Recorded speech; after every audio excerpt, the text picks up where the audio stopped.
My interpretation was, Well, you were wrong in your interpretation. I'm not preventing you from asking this. If you want to ask her, ask her. I guess I need some guidance then on what opens the door and what doesn't. How do I know? That's the problem. So I think It's not my problem. I think what we're doing is I'm proffering that this was the I'm material. not preventing you from introducing what you're trying to proffer. So The state says they're not getting into this, so if what you want to ask Ms. Denning opens the door to this, then that's the problem. is that From your cross-examination, perspective. is cross-examination of that material going to open the door? How do I know? Well, I'm proffering Depends that, on her answer. okay, well, I'm proffering the material that I would be cross-examining around the subject matter. Okay, and I'm telling you, I'm not preventing you from asking about that. Okay, well, what I am proffering then for this offer of proof is that based on the information provided on day 5 of the trial and the instructions from the court, we are modifying and we are not asking those questions That based is on the totally a instructions from the decision court. you can make. I'm just telling you, I've had lawyers, I describe it opening a door as large as a trailer truck. And that was just their fault. Just so I What you want to ask may not. understand that the door is being opened to materials. I'm not saying the door's open to anything. I just said yesterday afternoon, late, be careful in what you ask Ms. Denning in terms of whether it opens the door. It may not. I have no clue. Sure, and I'm making an offer of proof as to the subject and the very careful subject matter that I intended to cross-examine on. Like I said, I can't sit here and prejudge. You may ask a question and she spout off something she's thinking she's answering, and that opens the door. And you'll say, well, I didn't mean for her to say that. I'm like, that's not my problem. Well, it puts us in a very difficult position. You're exactly right. That's what oftentimes happens. There are 2 predicate issues to this difficult position. One of which is the material the state has provided us that they want to introduce as an opening the door issue was not provided in discovery, one piece. The second piece is based on a search warrant information outside the scope of the search warrant, which Your Honor did not rule on. Well, the state's saying they're not getting outside of the search warrant. Well, they now provided us with material outside the scope of the search warrant. This text, No, the other set. Your Honor, I just provided that to show that the text I received from Ms. Benning yesterday, that it was validated because it was Okay. located in his iCloud. with this text from Miss, when did you get this? Yesterday, and that's when I gave it to him. So, Well, hang on. I'm sorry. So Miss Denning just on her own said, hey, here's something you might find interesting? No, Your Honor, Your Honor's order said that we could not use it in our case in chief. Not However, use what? anything outside of the parameters of the time frame of the search Right, warrant. but if this had been given in discovery, it would come from her phone, not the search warrant. Correct, Your Honor. I asked her yesterday if she had her text messages from 2018. Your Honor said that we could get into it in impeachment. So in preparation for trial, I was having exhibits made. If they opened the door, I had to know what was there and had to have an exhibit ready to go. Impeachment for who?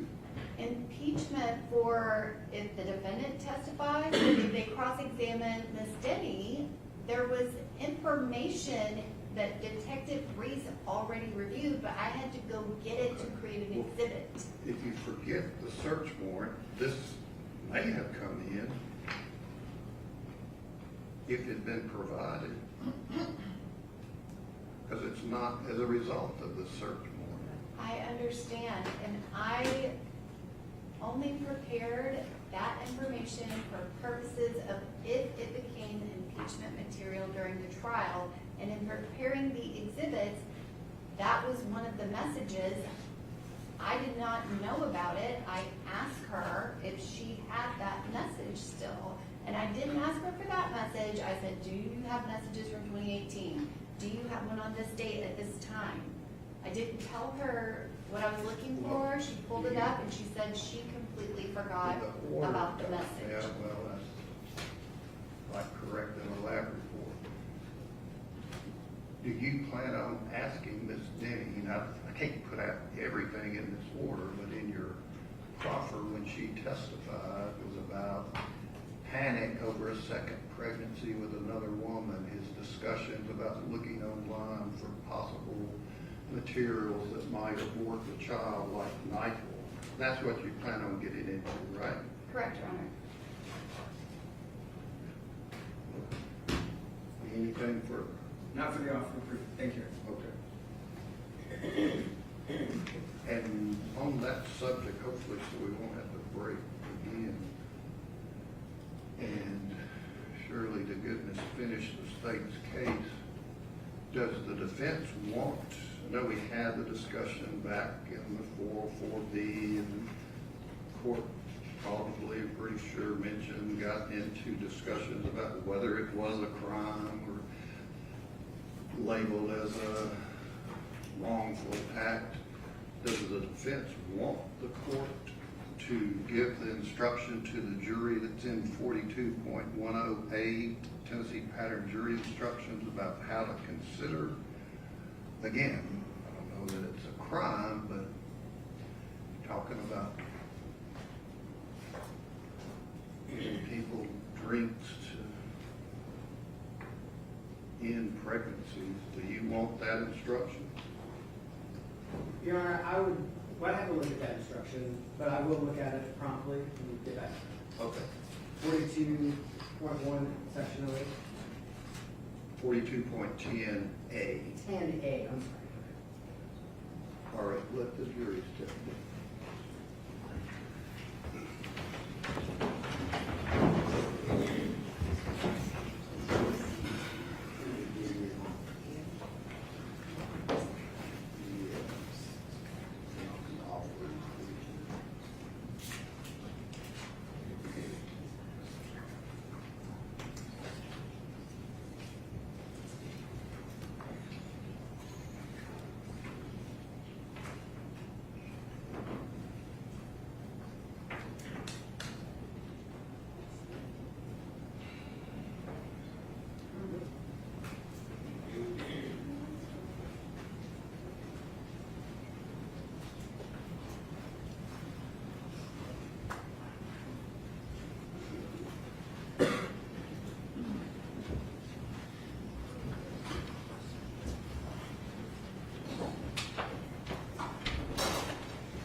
Your Honor, I'm going to ask that the witness be handed a 4-page document which begins on January 8th of 2023 at 1:06:09 p.m. The messages go through January 8th, 2023 at 2:10:25 p.m.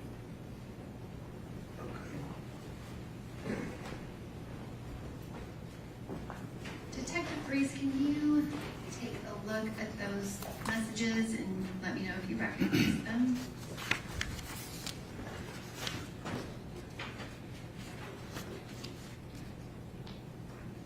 Yes, I do. And are those messages, I guess, can you say who those are messages in between? Yes, these messages were extracted from Jade Benning's cell phone, and they're between the local user, which is her, that's her phone, and the contact she has saved as Blaise with the phone number we know to be his. And Your Honor, at this time, I would ask that 4 pages of text messages be introduced as the next numbered exhibit, which I believe is 50. And if I may have permission to publish those to the jury. Okay, all right, just mark those, she has those on the computer. Detective Reese, can you describe the messages, if you can start with the beginning time and explain who they're from and what the content is? So, beginning on January 8th at 1:06 p.m., Jade sends him a message talking about tagging along for an adventure. She was talking about a trip. Blaise replies, "LOL, okay." And then she says, "That's if you want, of course, LOL." Then he replies, "Gotta still have a job first, and second, you probably ain't doing much traveling for a while anymore. When next season rolls around, I don't think you'll be able to make impromptu trips on the weekends considering you'll have other responsibilities. Not trying to be negative or nothing, but just being, If you- I'm sorry, I can't see, there's a little bar at the bottom. It says just being realistic. I mean, it would be you can't lose that. It would be great if you could, but it's unlikely. And the second page, can you read these? Continuing with Blaise, not trying to be negative. I'm sorry, that was the last one I read. Picking back up with Jay now at 1:25 p.m. LOL, okay, didn't mean to make it all serious, but yes, responsibilities will be different, but living life will still be happening as well, just living differently. And I understand the realistic thinking of it as well. It's a part of the big change. He replies, yeah, especially for you. She replies, of course, wasn't trying to go into a serious talk for us, sorry. He replies, but we don't gotta be super serious, I just didn't want to sell false dreams, because yeah, it would be great if you could come with on my work trips, but I just feel like it's not realistic from a financial or just just feasible ability to randomly catch a flight and get away for the weekend. And the third page. He continues with, it's no big deal. I know you wasn't meaning it that way, but I just didn't want to be like, oh yeah, I'll bring you on the next one next year, knowing that it's probably a lie. She replies, totally understandable, babes. It's not like it can never happen because I'm having a baby, but being realistic, it wouldn't be able to be on the fly. Planning out things will always be an option. Life doesn't just stop because, though. LOL, we're still going to have one, just living different. He replies, I hear you, but you can't minimize how much things are going to change for you. You gotta be realistic that things are about to be hella different for you and will change drastically. Your day-to-day life is not going to be the same. Yeah, life goes on, but it's forever altered and changed in a drastic way. I'm not saying it's over or anything, but it worries me sometimes when you downplay it and act like it's no big deal. And I know you always want to be super optimistic and stuff, but I feel like you need to be honest with yourself about the situation and know what's down the road for you. And the fourth page. He continues, I just want to make sure you understand the gravity of the situation and you're preparing for those realities. That's all. She responds, I'm not trying to minimize things, and sometimes I can be super optimistic, but which can be scary. I'm sorry, I can be super optimistic about things which can be scary. But I do sit and process that there will be drastic life changes and prepare myself for the tough realities as much as I can that are to come. I'm not trying to make it seem like everything it's going to be all peaches and cream. I'm hearing and understanding everything you were saying. He liked, I'm not trying to minimize things, and sometimes I, sent by Jade previously. And then he asked, what time are you going to work? She responds, around 3. And Detective Breeze, as you described, did you review multiple messages that were happening during that time frame of January, February, that kind of 2 months where Mr. Taylor had reconnected with Miss Benny? Yes. And I have another set of messages. They begin on February 4th, 2023 at 2:29:07 p.m. 9 pages goes to February 6th, 2023 at 7:09:36 p.m.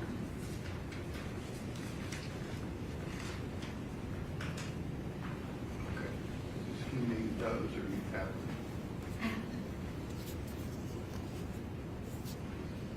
Do you recognize this? Yes, I reckon. Detective Breeze, I'm sorry? did you recognize the messages? Yes, I do. Your Honor, may I introduce those as the next number exhibit, which I believe will be 51. Okay. And Detective Breeze, if you can describe who the speaker is and go through these messages. These are more messages from Jade's phone with her as the local user, and with Blaise, his saved contact with his known phone number. And they begin on February 4th, 2023 at 2:29 p.m. And would you like for me to read them? Yes. Okay. It begins with Jade saying, hey babes, hope you're having a good day so far. Just wanted to apologize again for my mom's doings last night. I've talked to her again and let it be known not to bring you or my situation up to anyone. I want you to know I got your back and defend your side to situations. He responds, hey, it's been good, very productive actually, but it's all good as long as we're on the same page moving forward. Everything is cool, but I appreciate it. She responds, that is good, love to hear it, and 100% will be. He loved that comment from her. And then he says at 11:50 a.m., hey, hope you're having a good day. That's on February 5th, the next day. That's followed by a message from Jade saying, thank you, hope you are as well. Are you free in an hour? And page 2. He responds, I'm at work, what's up? Everything okay? She says, yeep, which she does that frequently. It's obviously meant to be yes. All good, was just gonna come see you on my break. He says, oh, okay, what time is your break? She says, I'll go around 2:30 probably. Oh, okay, I won't be done by then, unfortunately, babe, Blaise responds. And page 3. She says, next Tuesday is Valentine's Day. He says, LOL, I honestly don't really celebrate it. I just don't get it. FR, which is an abbreviation for real, LOL. She responds, yeah, I get that. I mean, it's honestly just another day to me, just showing extra love, LOL. He responds, LOL, yeah, exactly. I never understood why people make it a big deal. And she responds, well, you're still going to be my Valentine, with the heart emoji. And it's a crying emoji. And the next page, which I believe is 3. Yes. At 2:27 on February 6th, Jade says, that's good, making the day go by. And then she sends him a picture. He responds, yeah, I guess, LOL. Great spot. And then said, loved it. And then it says he loved an image, which means he loved the picture that she'd sent at 2:36. And she comments, our second little date night spot, LOL. And page 4, can you describe what's shown here? That is the photo that she sent to him, in the reference in the previous slide. And were there previous messages that referenced they went there the second time they hung out? Yes. And the 5th page, can you describe what's shown here? He responds with several laughing emojis to her referring to the date spot, and then she replies, LOL, when you really liked me. Then he responds, LOL, nah, when you really liked me. You always forget you was the one that chose to end it. She says, nah, I still really like you, LOL. Blaise responds, the power was in your hands and you made the choice.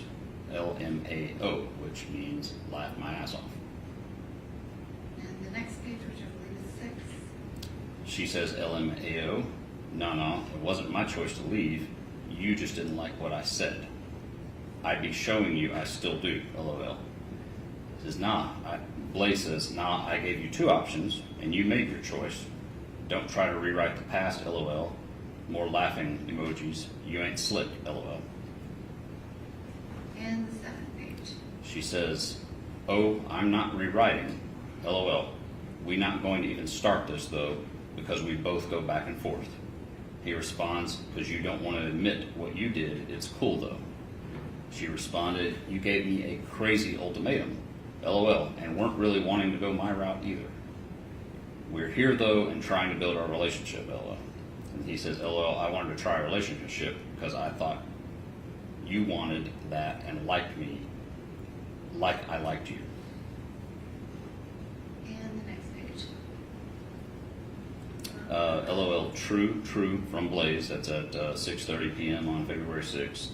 She replies, LOL, patiently waiting on our next date. He responds, you were supposed to make us breakfast, but was too tired. She responded, LMAO, I thought you didn't want it since you had to be at work early. He responded, She responds, well, this next Saturday morning, I'll make us breakfast. And we still need to plan an actual date night out with each other, LOL. Detective Breeze, I want to kind of talk about the time frame of your investigation. You said that you had researched the facts of this case. Did something come up where you contacted someone in July of 2023 specifically related to this case and the facts of this case? Yes, I contacted Apple Denny. And can you describe how did you come to know of Apple Denny? I believe it was maybe the day of or a couple of days after Jade's memorial service. Her mother told me that somebody at I got information that someone at the funeral service had a friend who had a previous relationship with Mr. Taylor that had did not go very well. I guess And Jay Benning's mom suggests you might want to reach out to this person. yes, that suggestion was made, and then I chose to wait until after all of the test results were back from the various lab tests before I moved forward with anything like that, because I wanted to know exactly, I wanted all the information. And so you had the laboratory testing from that first blood at the hospital that Dr. Carney incorporated ultimately into the autopsy report by that point. Is that Yes. correct? And so when you contacted Ms. Denny, was she somebody that was local here? No, she was not. She was in Arkansas. And when you spoke to her initially, I guess, how did you contact her? Was it in person? I called her, talked to her on the phone, and interviewed her over the phone. And did she provide you with specific information that you thought might be relevant to this case? Yes, she did. And that was July 25th of 2023, is that right? I believe that's the correct date, yes. And then, I guess, was there a follow-up meeting with Ms. Denny? Yes, we actually traveled to Arkansas and met with her and interviewed her in person. And when you say we, who are you referring to? Myself, yourself, ADA Moore, and Deputy District Attorney Moore, and Ms. Houston, the victim witness coordinator, traveled with us. And the four of us went and we met with Ms. Denny in person.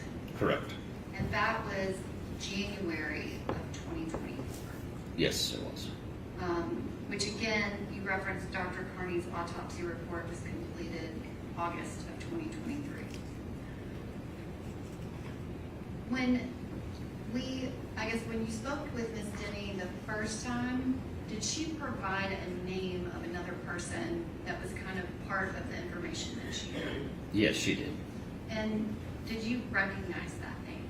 Yes, I did recognize that name, as it had come up in statements from some previous interviews I'd done on the first night of this investigation. And what was that name? Xavier Winford. And during your review of the messages that are happening during January and February of 2023, can you describe how much contact Mr. Taylor had with Ms. Xavier Winford? An extraordinary amount. And did you review those messages kind of in tandem with his messages with Ms. Benny? Yes, I did. And I have another set of messages to hand you. It is 6 pages.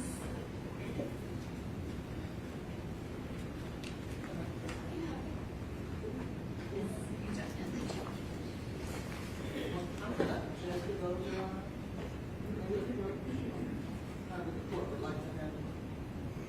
Okay. You want to step up? Yes.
Yes, I do. What are those messages? These messages are from Mr. Taylor's iCloud. The user account number in that second column from the right is his phone number, and the message sender column where there's a blank, we know that is from Mr. Taylor's number. The other number I identified as belonging to Xavier Winford. And can you read out the date and time of the first message through the date and time of the last message? Read all of them or just the beginning and end? Just the beginning.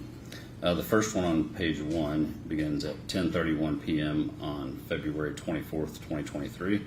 The last one ends at 10:50 p.m. on February 24th, 2023. Thank you, Your Honor. At this time, I would ask that these be admitted as the next number exhibit. And I will ask Detective Breeze to read these messages. The second page, I'm sorry, Your Honor. The second page has the content of these that correspond to the times on the first page. If you can begin and explain who the speaker is and what the content is. Okay. The text bubbles to the right that are aligned to the right are all from Mr. Taylor's number, and the ones aligned to the left are all from Ms. Winford's number. So it begins with Mr. Taylor saying, "So you should never doubt anything when it comes to us." She responds, "I'm doing my best." And he replies, "I know, I'm trying to reassure you." She says, "Thank you for doing that." He replies, "Of course." And the third page. And he continues, "I'll do anything to help you. That's what I'm here for." She says, "I trust that's true." Then he responds, "Good, do you trust us? Trust in us?" And the fourth page. She replies, "Yes." Then he replies, "Good, then you have nothing to worry about. Everything is going to work out." She replies, "I'm glad." He replies, "Good, me too." And the fifth page. He continues, "I love you and I need you to love me back and be in love with me." She replies, "I love you too and I will." And then he replies, "Good, I just want us to be us and be happy together." She replies, "Me too." He loved the comment, "Me too." And he continued, "We are going to be just fine. We just need to stick together." And then she replies, "We will stick together. Don't be walking off and stuff during conversation." Then he loved her reply of, "We will stick together." Detective Breeze, you said there was quite a bit of contact between Mr. Taylor and Ms. Winford in that January, February. Is that correct? Correct. Can you describe, that is the night before February 25th of 2023. That is correct. When those messages are occurring. After the investigation started, did you ever see Ms. Winford with Mr. Taylor? In person? Yes. Not in person. I guess, did you ever know her to continue to have contact with him after? Yes, I did. And can you describe how you knew that? In addition to, well, the main reason was at the time of his arrest in Utah, I obtained that body camera footage, and they were actually together in Utah at the time of his arrest, about over a year after the incident, in a vehicle that was registered to her. If I can have just one moment.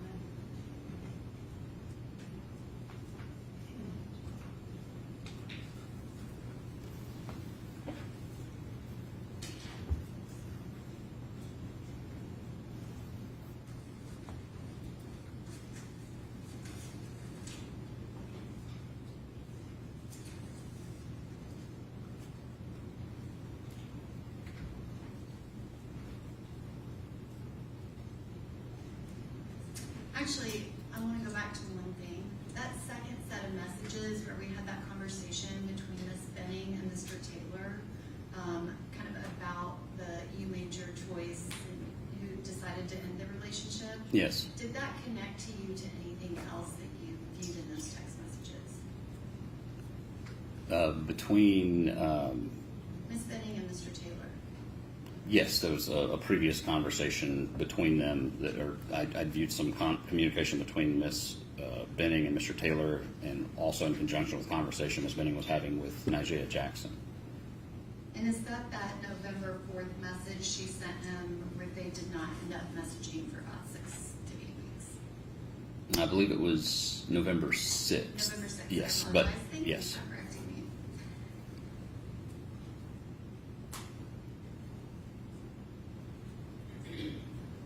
Thank you, Secretary. Questions on behalf of the six? Thank you.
Detective Bruce, how are you today? I'm fine. Good. Want to speak with you a little bit this afternoon about a few things in regards to your investigation as the lead detective of this case. Tell us again when exactly you were initially contacted that there was a homicide investigation going on. It was on the late evening of February 26th. Like I said, I don't know the exact time. I don't think I documented that, but I would estimate it was around 9 or 10 p.m.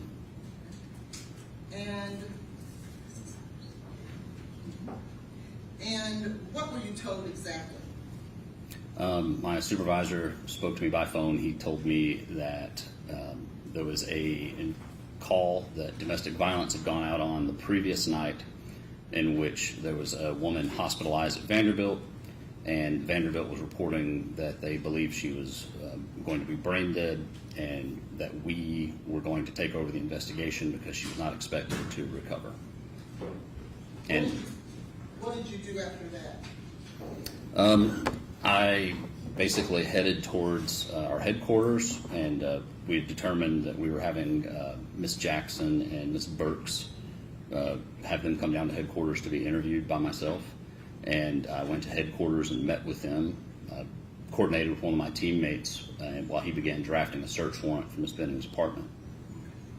And Ms. Jackson and Ms. Burks, I think you stated before that it was very important, or to you, it was better served to meet them in person downtown in your environment, if you will, so that you can have better resources. Correct, yes. So I could access my computer and that sort of thing, and we could do a video. Like I told you before, you can answer a question yes or no, that would be wonderful. Yes, sir. You need to explain it. Yes, sir. And what did you need your computer for? I didn't need it for anything in particular at that moment. It was just availability. In case you needed to research something, look something up, things of that nature. Correct. When Ms. Burks came to you and started speaking with you, did you learn about, I guess, the medical episode that her daughter had in regards to what Ms. Jackson told her? Yes. And she explained to you everything in regards to Mr. Taylor and what she knew of their relationship, correct? I would say yes, I believe so. But she didn't know much, right? I'd say she knew a decent amount. Okay. Well, did she represent to you, I believe, at that time? Did you learn at that moment, did you have the impression that it was Mr. Taylor who abruptly ended that relationship? Were you given that information? I wouldn't say that they necessarily attributed him to ending the relationship. It was that he demanded she get an abortion and she refused to, and thus the relationship ended. But I don't remember her specifically attributing it to him ending it. Did you bring your offense report with you to review today? It should be in the case file. Would you need that in order to better refresh your memory as to what you? He's answered your question. What's your next question? Well, isn't it true, Detective Reese, that you reported, that you were told that it was Mr. Taylor who abruptly ended the relationship? That's possible. I just don't remember specifically being told that as I sit here speaking. But that may have been what, I just don't remember it that way. But it was certainly what you put in your report, wasn't it? If I can refer to my report, I might be able to confirm that. Okay. Did you not bring a copy with you today? I did not bring the copy of the case file up here on the stand because it's ordinarily in court. Let me see if I have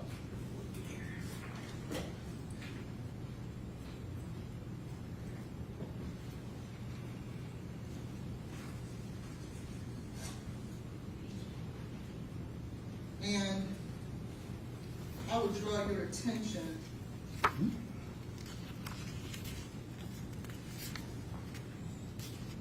page 4, the first paragraph. You can read it to yourself and let me know when you're done.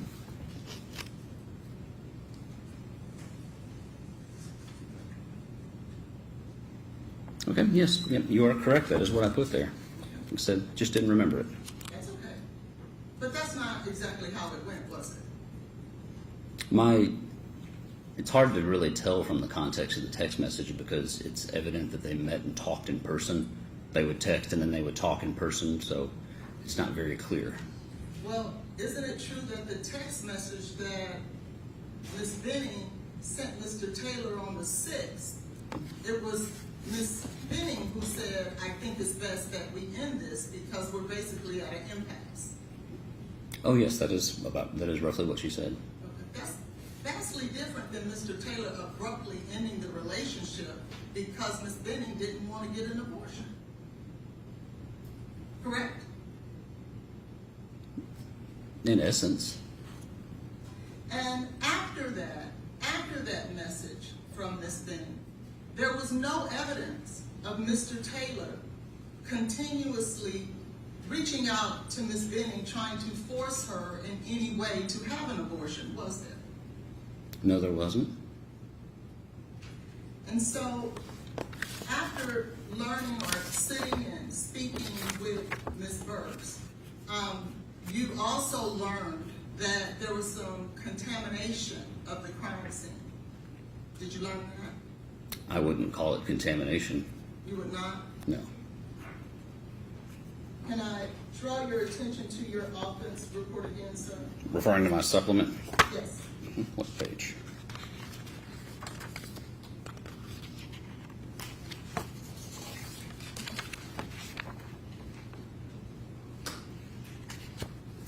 If you could,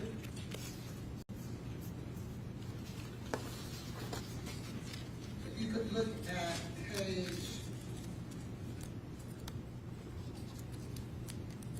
3, I believe it is. Mm-hmm. Didn't, in fact, Ms. Weber went into the scene and removed items?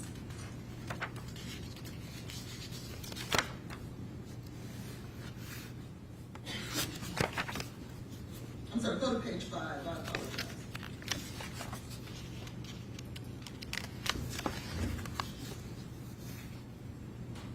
In the bottom of page 4, top of page 5. Well, I know Miss Weber went there the night that Jade was hospitalized, and I was told she retrieved Jade's keys and locked the apartment to prevent anybody from re-entering, I believe.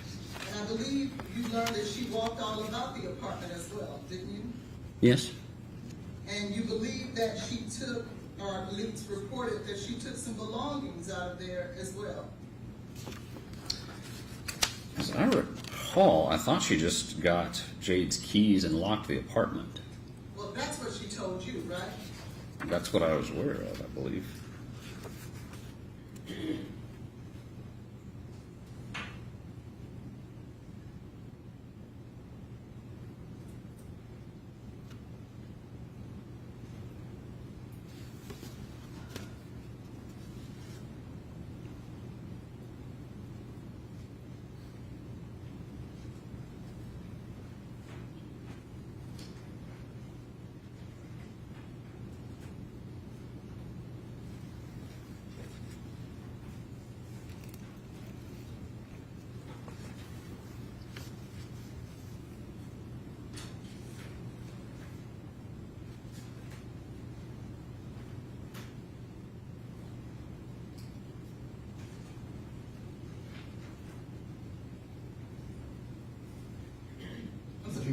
said he Yeah, I'm believed. sorry, I thought he was looking. No, That's what he she said that's what he believed. Okay. And so, then you also learn that even after that, that there was another set of individuals who went into that apartment, correct?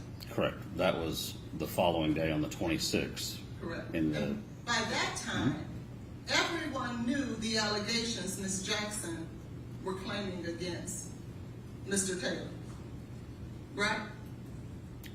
I didn't know them at that time, but I would say her friend and family group did. Exactly. And were you aware that Officer Fish had given Ms. Burks and Ms. Browning strict instructions that no one should go in and out of that apartment? Objection, Where is that in the proof? It's in Officer Fish body-worn camera. Okay. I'm asking if he knows that. I'm not aware of that specifically. Why, You're not- again, do you put in your questions information that's not in the proof?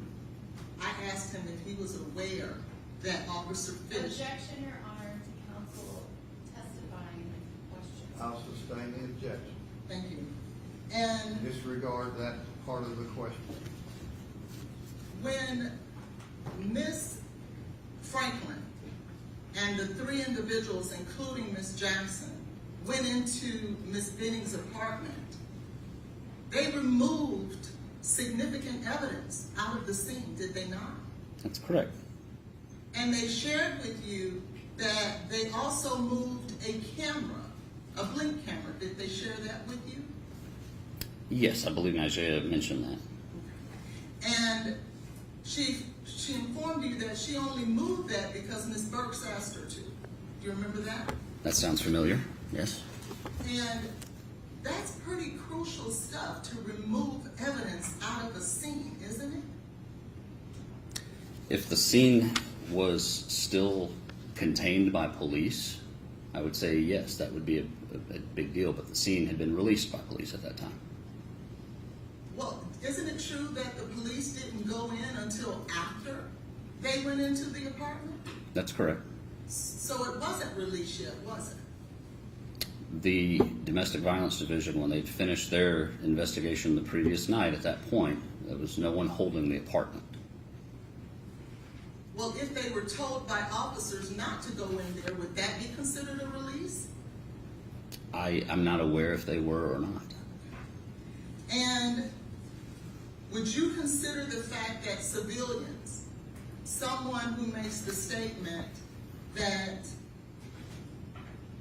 we were angry and we wanted answers, and they go in and remove evidence and manipulate things inside of a crime scene, you wouldn't consider that to be contamination?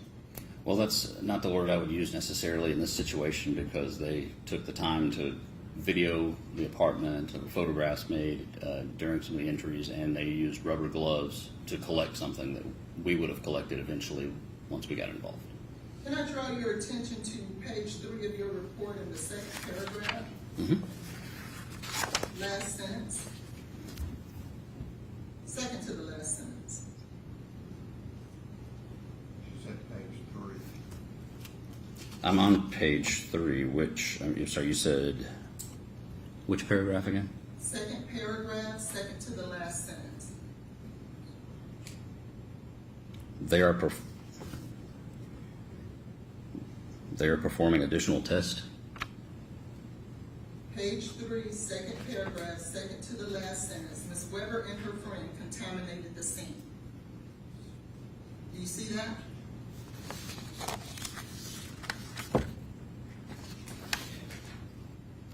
Not on page 3. Okay, it's on my page 3.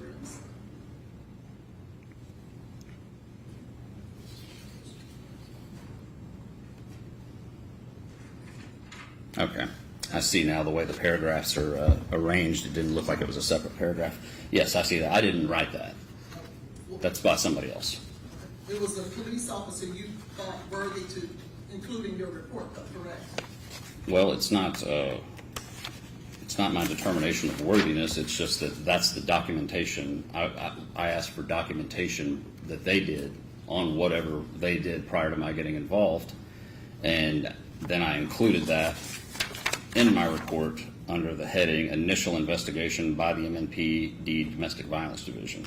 Okay. And then I I preface in here that this italicized entry is the summary completed by Detective James Smith and subsequent update by Domestic Violence Division Sergeant Cucci. And you, for a little while, in regards to the scene as we're discussing it, for a while you believed that there was a missing cup, didn't you? I did, yes, for a little while. And in fact, you believe that it was Mr. Taylor who had removed that cup out of the scene, didn't you? That was my suspicion. I knew there was a cup missing, or I thought there was a cup missing. And you arbitrarily assigned that misdeed to Mr. Taylor, didn't you? I never said he removed a cup from the scene that I can think of. I just said that I believe there had been some cleanup because there was a cup that was unaccounted for. And who did you believe did the cleanup throughout your report? Specifically of that cup, I don't know. You didn't think that it was Mr. Taylor who did the cleanup? Like I said, I don't know. I can say that the cup is in a picture that was on Jade's phone prior to her falling ill. And then later, when we get there, it is over by the sink, sitting next to the wall, the backsplash. Something sitting by accessible for you to remove, tape, test, correct? Yes, at that time, if we had known. And so there was nothing stopping you from knowing, because when you went in to execute the search warrant, the cup was right there the entire time, wasn't it? There was something to stop me from knowing it was relevant because we didn't get in her phone that night. So I was looking at the glasses that were on the island because glasses were mentioned in the interviews, and looked at those as those were relevant. I wasn't inclined to seize all her drinkware. Well, wasn't there allegations that Ms. Benning was poisoned as a result of something she was drinking? Yes. Would it not have been important to grab every cup, every glass that you saw that was out if we were in search for exactly what happened there that night? Oh, in retrospect, I absolutely wish I would have done that, but just that night, I did not, because we thought those were the glasses that were in use. And then it's safe to say none of those glasses or those cups that you left there were tested, were they? The ones that were left there, no. And Mr. Taylor did not therefore remove anything from that apartment based on your knowledge. I'm not aware of him removing anything other than his personal belongings. Now, as you were learning about the incident, you learned that there was another gentleman who was present that evening with Mr. Taylor, with Mr. Benning, and with Ms. Jackson. Yes. And that individual not only was present in the house that night, he was also present on this phone call that Ms. Jackson says these allegations were made against Mr. Taylor. Would you agree with that? Yes. And when you learned about this incident, did you, and that person is Keontae Jones, right? And to correct what I just said, he was not present on the phone call where she made the allegations. He was present on a return phone call made by Ms. Jackson with him merged into the call. Within minutes of that call, correct? Yes, it was a few minutes after. He was the only other person besides Ms. Jackson that would have heard Ms. Benning in her distressed state. Would you agree with that? By that point, she was already believed to be unconscious, so he wouldn't have heard anything. Well, he didn't tell you that he heard her mumbling a little bit but couldn't make out words, but he could hear her trying to talk? I can't recall exactly. And knowing that he was present there that night, knowing that he was the only other person on the phone with her, did you bring him downtown to talk to him like you thought it was important to talk to Ms. Burks and Ms. Jackson? Not at that time at night. They were there available, ready to go, and I was going to have to follow up with him later. I also didn't even learn about him until that interview. Which was The 26th? It was probably 1 o'clock in the morning or so. It was getting close to 1 o'clock before I was even aware of Keontae Jones. 1 o'clock on the 27th? Yes. So, It was during the interview with Nigeria, I believe, that I learned a little about that. not even 48 hours after the incident. Yes, that's correct. And so, after you learned about him, why didn't you bring him downtown so that you can talk to the only other witness to witness Ms. Benning's distressed state and the person who was inside of the apartment that night? Because I was going to talk to him at a later time. And how did you talk to him at a later time? I've interviewed him over the phone. It wasn't important to bring him down? I've interviewed people over the phone all the time. I try to bring people down sometimes, and sometimes I'll talk to them over the phone, sometimes I'll talk to them in the field. Did you do any research on Mr. Jones to see if he had any criminal history, to see anything nefarious about him? Objection, Your Honor. Let the lawyers step up.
what all did you do in regards to Keontae Jones besides talking to him on the phone? I just interviewed him over the phone. Now, after you met with Ms. Burks, you met with Ms. Jackson. Is that right? Yes. And she explained to you the context and things of their relationship, Mr. Taylor and Ms. Benning, correct? Yes, she did. And there was some information that she had given you that wasn't quite consistent with what was going on between them. Would you agree? You have to specify what you're talking about there. I'm not sure. Well, didn't she also state to you that Mr. Taylor abruptly ended the relationship because Ms. Benning had gotten pregnant? I can't remember specifically that was the wording she used. It was definitely the impression that I got from the interview. And that wasn't completely accurate, was it? Well, it was framed in the situation that he'd given her an ultimatum between getting rid of the baby or the relationship, and that was my understanding of the reason she said, well, I'm not getting rid of the baby. And he gave her the freedom to make her own choice, didn't he? At that time, yes. That is very different than abruptly leaving someone because they're pregnant, isn't it? Yeah. Now, during the search of the apartment, by the time that you and the other officers are conducting the search, you are under the impression that there is, in fact, a potential poisoning, aren't you? Yes, at the time we're searching. And therefore, drugs were at issue, were they not? Yes, they would have been. Would it have been important to look into all of the drawers and boxes and anything where drugs can potentially be hidden? Sure. That didn't happen, did it? I don't know. I didn't search the entire apartment myself. My entire team was involved in searching, so I feel like we did a fairly thorough search. But I don't know specifically what every single item, every container was opened, because there were several of us conducting the search. You'll agree with me that every box was not looked into. I can't say yes or no to that because I didn't personally search everything in the apartment. Well, you didn't do that, did you? I didn't search everything in the apartment? Yes. No, I personally did not. My team, we conducted the search. You were the lead detective, though, right? Correct. You were running the show. Correct. You didn't instruct those officers who were there to find drugs to look in any place where drugs could be stored. Well, everybody knew that's what we were looking for, any evidence of poisoning. So that's everybody operating under that assumption and understanding. So if you didn't look into every drawer, every box, every container, would that have been an oversight that could have potentially led to more evidence? Potentially, but also potentially not. There was also, if I may, Your Honor.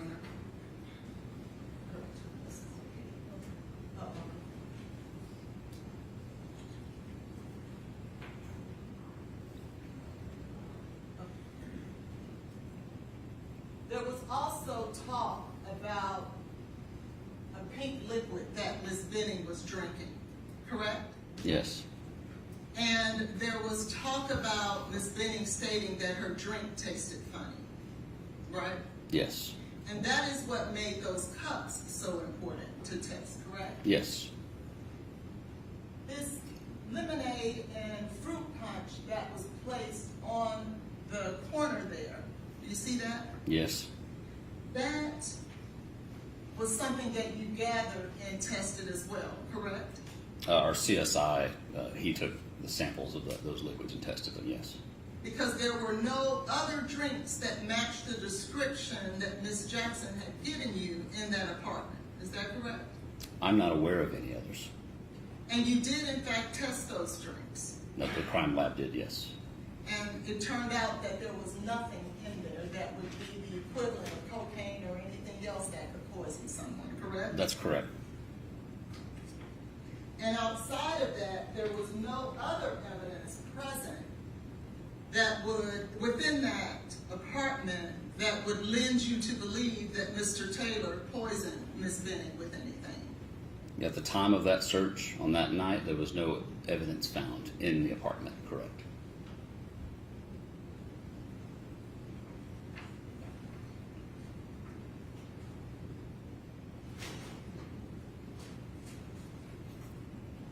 Now, you stated earlier that this investigation was pretty much driven by the search of any type of drug or poison that could have caused Miss Benning's death, correct?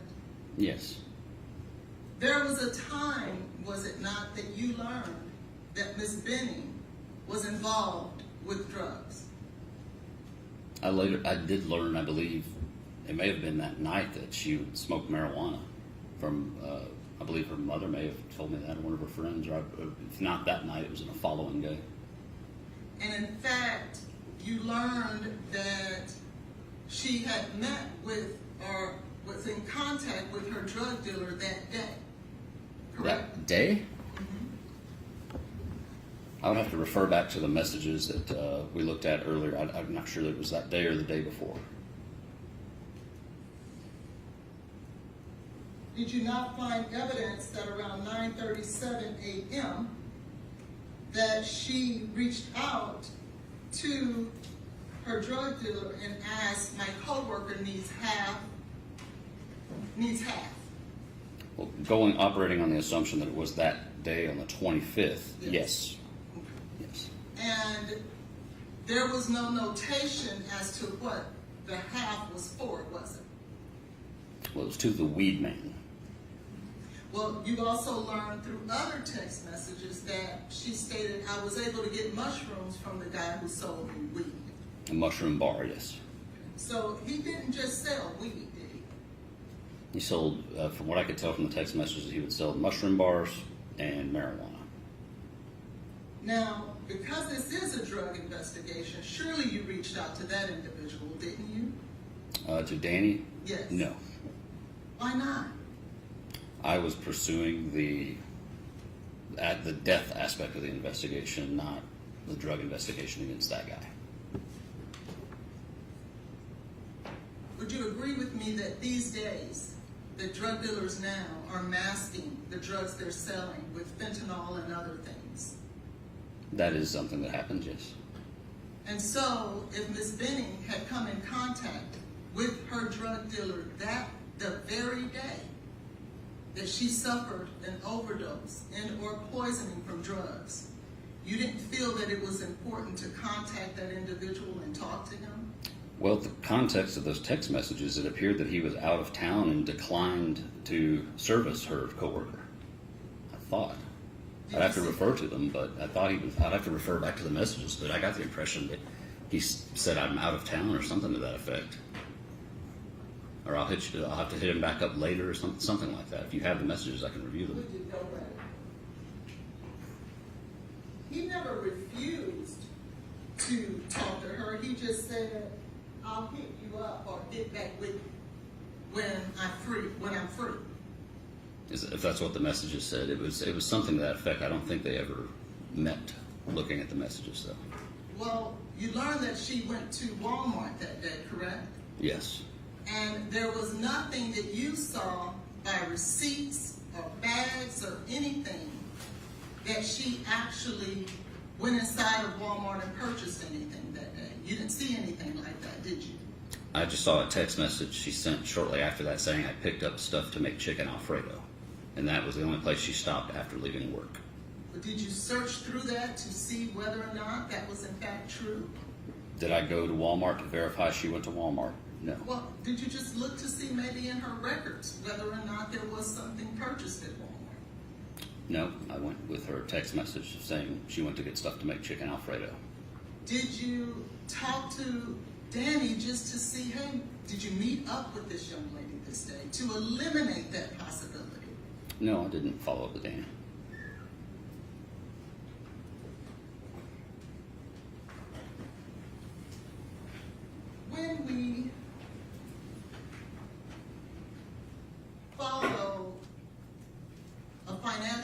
and we follow the money, don't we?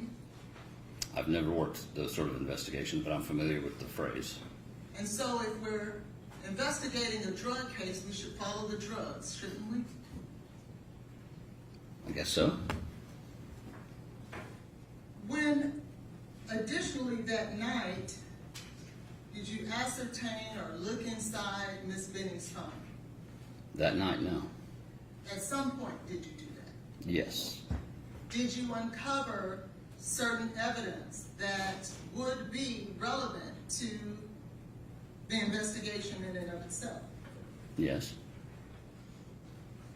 And one of the things that you were looking for was Ms. Benning's interaction with drugs, correct? Yes.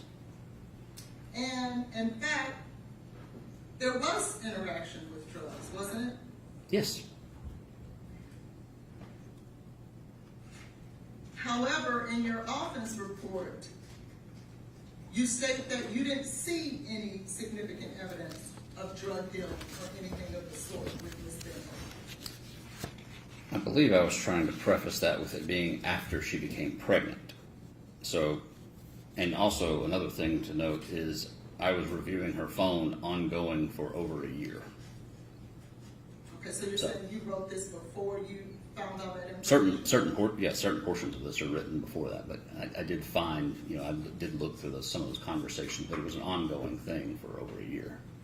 Did you go back to amend your report so that it could accurately reflect the evidence in this case as it is? I spoke with the DA's office, updating them as it went along, but I don't know that I'm not sure if I added anything in there specifically about that. I have to read through the whole thing.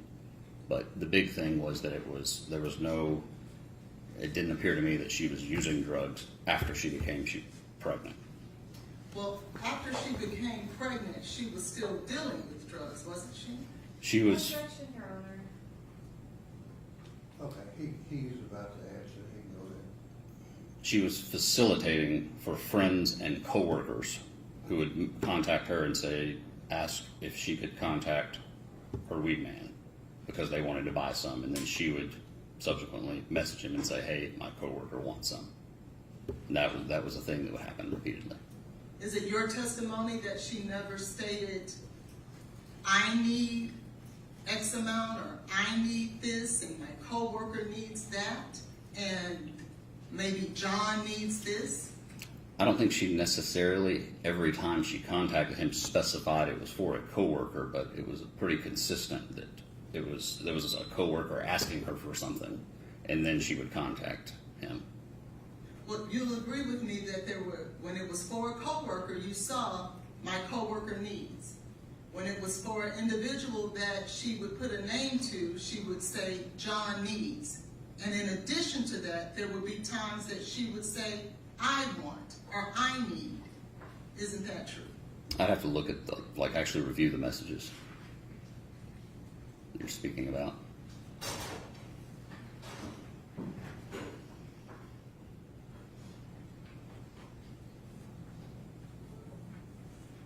Now, at some point, you also talked to Mr. Taylor, didn't you? Yes, very briefly.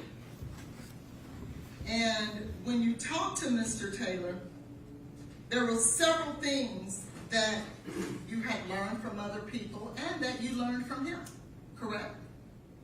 I didn't. When I spoke to him, I don't think I really learned anything from him. It was a very brief conversation. Did you learn through your investigation that this was a date night planned by Ms. Benning? Yes, I knew that. And that turned out to be true, correct? Yes, that was correct. Did you learn through your investigation that there was food that was eaten between them that day, chicken Alfredo and I think it was rolls and cookies? Did you learn that? Yes.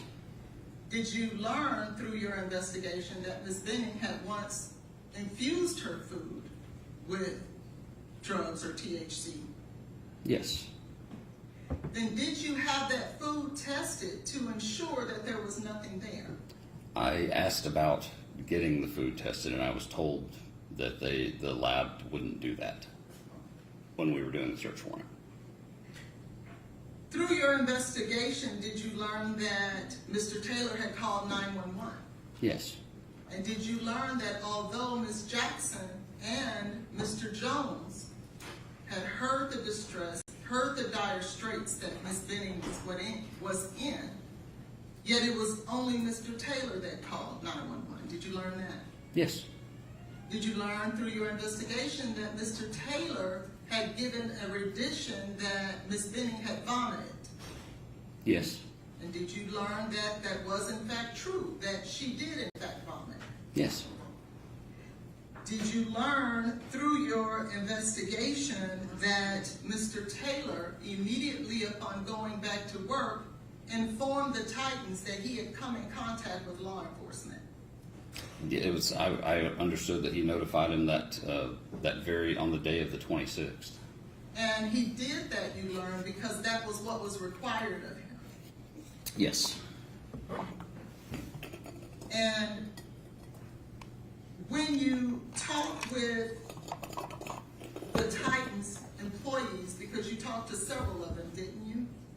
Yes, several months later. And you learned that none of them, or at least I should say all of them, stated that Mr. Taylor did not drink and or did drugs, or they had no evidence of that, because you asked that question, didn't you? Yes. And all of them gave you the answer of he was not involved with drugs and or drinking. Correct. Yeah. And in fact, throughout your entire investigation, did you ever learn that Mr. Taylor himself, while he was dating Ms. Benning, well, you know, I'll rephrase that. Let's go to the night in question. Did you learn that within 60 seconds of the distress phone call to Ms. Jackson, that Ms. Benning was taking selfies of her and Mr. Taylor? Yes, they were. I don't know about the exact time frame. I know it was very close, within minutes, just before it happened. Within 60 seconds, correct? I'd have to look at the timestamps, but like I said, I concede that it was very close in time. And do you remember, these were some of the photographs that were there? Yes, I believe there was about a dozen taken. Correct, that's one. That's another, correct? Mm-hmm.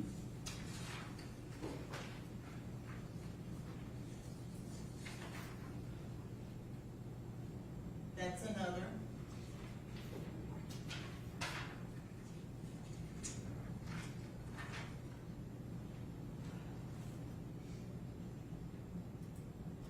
That was another.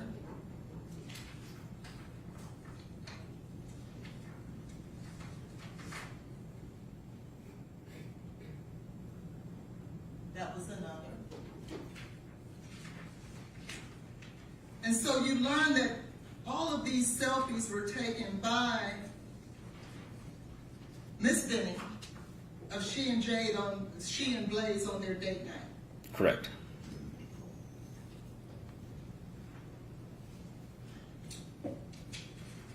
At some point in your investigation, you had spoken with a Dr. Brucalari. Do you remember that? Yes. And do you remember who Dr. Brucalari is? Yes. Yes, I remember. She's the doctor toxicologist from Vanderbilt, correct? Yes. And that's where Miss Benning was being treated. Correct. And at some point, Dr. Brucalari told you that she would, or at least you wanted her to, let me find the language, follow up with you in regards to possible liquid cocaine or anything of the sort. Do you remember that? I don't remember specifying. I'd have to check. I don't remember specifying about liquid cocaine with her. I was just asking for her guidance about what testing should be done. Okay. And she told you that at some point that she would contact you once she got any evidence pertaining to that, correct? Did I document Take a that? moment, yeah. Did I document that? You did. Could you tell me where that is? Page 7 at the So, bottom. sure.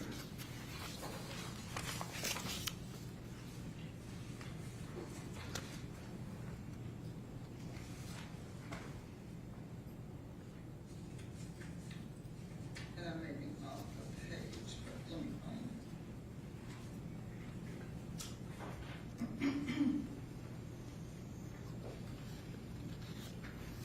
Yes, and to answer your question, on February 28th, I did put in here, I continued coordinating between the medical examiner's office and Dr. Brucaleri with regards to special testing requests to be done in the event of death.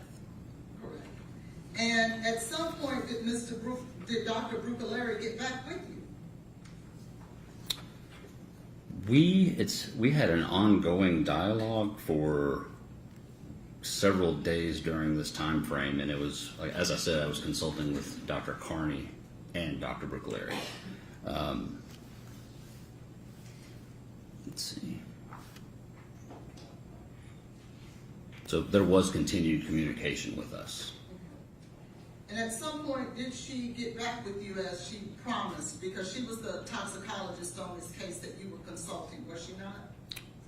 Yes, we definitely spoke again after that. And did she share with you that she had no explanation in regards to the cocaethylene that was present in Miss Benning's blood? Objection, Your Honor. What's your objection?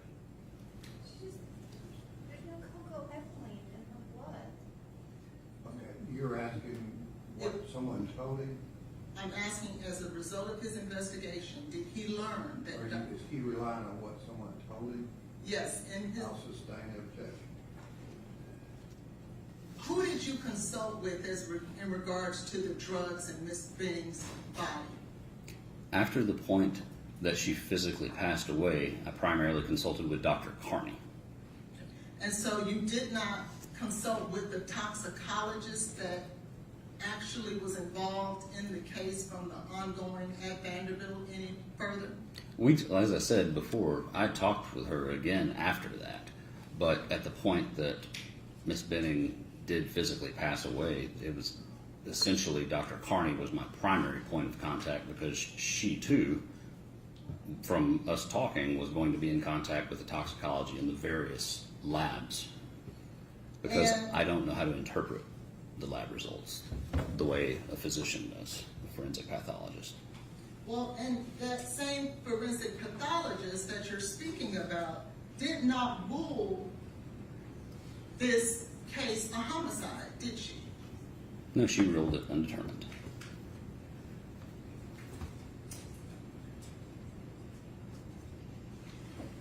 Was there any surveillance that was recovered as a result of this case? There were a few limited clips right outside of Miss Benning's door.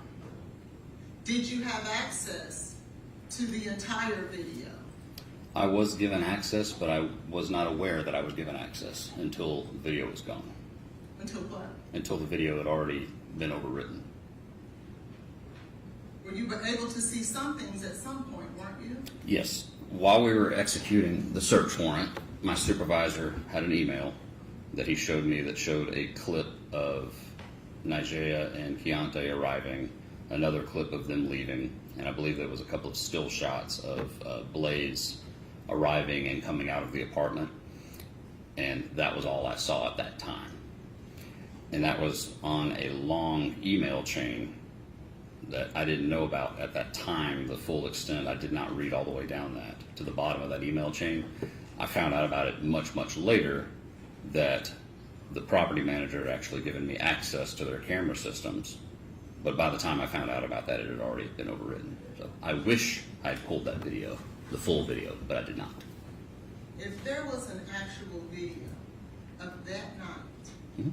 of Mr. Taylor coming and going, of Najee Jackson and Keontae coming and going, of those women who went in there and removed evidence out of the scene, that would have been some crucial evidence for this case, would it not?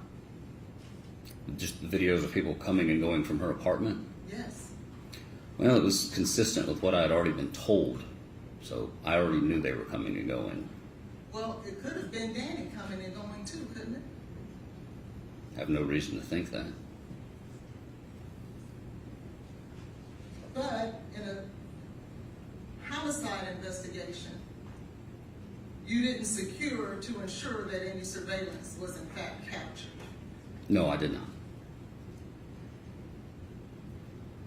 You were also told that the women who went in there and removed crucial evidence was told to do so by Ms. Franklin's son, who's a police officer. I wasn't clear on who the relative was, but I was told a law enforcement officer out of state had advised to do that. Did you check to see if there was in fact a law enforcement officer who instructed 4 women to go into a crime scene and remove evidence without the assistance of the police? I did not follow up with that police officer, no. Would you have thought that that would have been important to find out who instructed them to do that? Because it somewhat contaminated your scene, didn't it?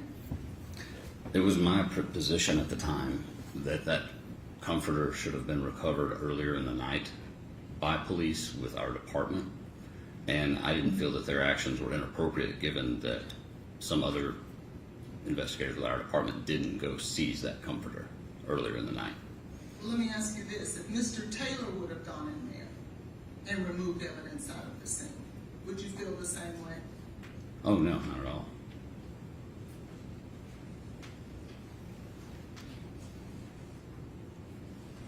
Have you learned throughout the course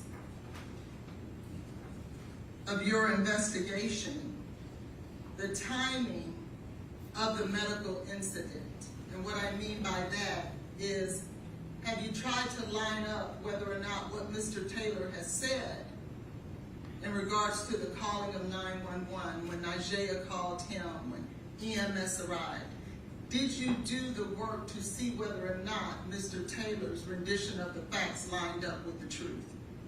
I did check to see, I did document and check to see when 911 was called, and I did check and verify when the call was placed to Ms. Jackson, as well as the call Mr. Taylor placed to his father prior to calling 911, and then subsequent calls after that between Ms. Jackson calling back to Ms. Benning's phone, and then several more calls later into the night up to the point that she was at the hospital. And in fact, those calls to 911, the calls to his dad, the calls from Ms. Jackson, all of those lined up exactly the way Mr. Taylor said they did, didn't it? Yeah, that's correct. When Mr. Taylor arrived at the hospital behind the ambulance, did you learn that any police officer that wanted to speak with him, he spoke with them? I'm aware that some officers spoke with him. I'm not sure if any were turned away, but yes, I'm aware some spoke with him. It appeared that he was speaking to anybody that came to him, from everybody that I'm aware of talking to him. And did you learn that there was nothing inconsistent about what he said to any of them? That's correct. Did you learn that he stayed there the entire time until he was told to leave? Yes. And that it was only because he was told to leave that he left? I don't know what his reasoning for leaving was. I just know that he was told to leave.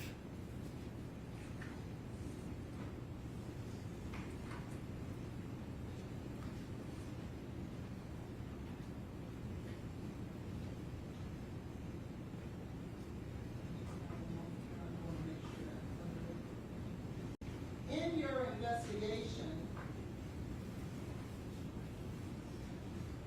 you have just testified about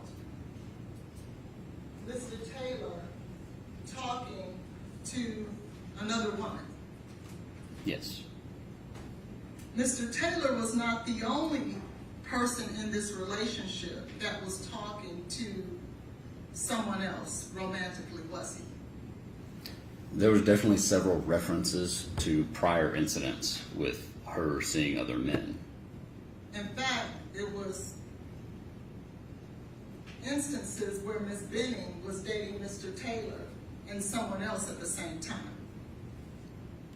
I'm sorry? When you looked through Ms. Benning's phone, did you see that she too was dating someone else at the same time that she was dating Mr. Taylor? I didn't get the impression that she was necessarily dating anyone else. I know she had guy friends that she would talk to and an ex-boyfriend that she was still close to who lived out of state. And I'm aware she went and visited California with a friend and met up with a guy out there, but I don't know that they were in a dating relationship. Certainly you saw and read text messages that would suggest that she was romantically interested in other men. Objection, Your Honor. The state submits there's not a basis for this question. Your Honor, the state may Without be heard. adding all of your adjectives, rephrase your question. Ms. Benning, well, let me say this. Mr. Taylor was not the only one in this relationship who was seeing other people. I don't know that Miss Benning was dating anybody else romantically, for certain, no. Did you see any romantic text messages and or pictures being sent? Objection, Your Honor. This has been asked and answered. He doesn't. I don't see that. Do you know of any? I didn't remember seeing any that I specifically think that made me think, okay, she's dating this person also. I definitely saw some like friendly text messages with an ex and things like that, but I didn't get the impression there was a current relationship going.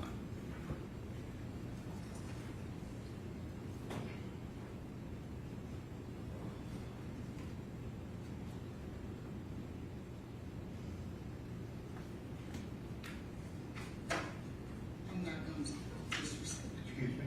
No. You had to give a declaration in this case, did you not, at some point? What are you talking about? A statement that you had to write in reference to this case. An affidavit. Of search warrants and things of that nature? Yes. Yes, I've written affidavits for search warrants. And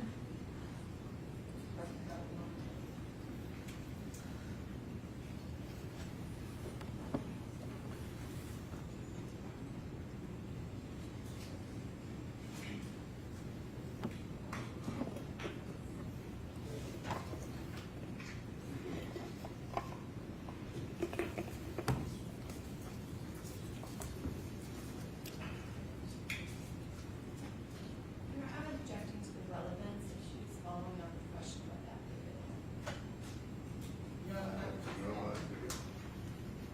it was the basis, your affidavits were the basis of being able to retrieve devices of Mr. Taylor's, were they not?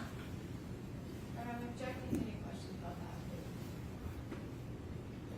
What's your objection? My objection is that it's not relevant. I don't know. The devices that were seized from Mr. Taylor are What not is relevant. your question? You seized devices from Mr. Taylor. He's did you not? answered that. You seized 11 devices. That's already been testified to. You were wanting to ask something about an affidavit. Yes, in regards to the affidavit that you put information about Mr. Taylor in these affidavits, didn't you? Yes. And some of the things that you put in your affidavits weren't in fact true, were they? I would say everything should be true to the best of my knowledge at the time that I wrote it. Now, if there's something that I found out that differs later, but at the time that I drafted those, everything should have been true to the best of my knowledge. Well, Objection, Your Honor, to the relevance. I don't know. It'd be relevant if he's lied. Are you saying he's lied in an affidavit?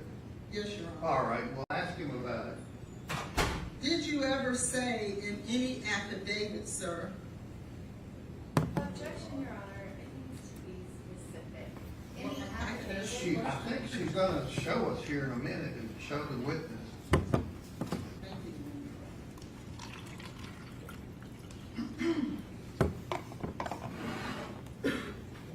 What affidavit? Dave, what are you referencing? I'm referencing the second declaration of Detective Reese. Second declaration, what date of the search warrant? So the state can see what you're talking about. This is the declaration filed by Mr. Detective Reese on March 6th of 2023. All right, and what is your question? Thank you. Ms. Holmes, can I see what you're referring You to? sure can.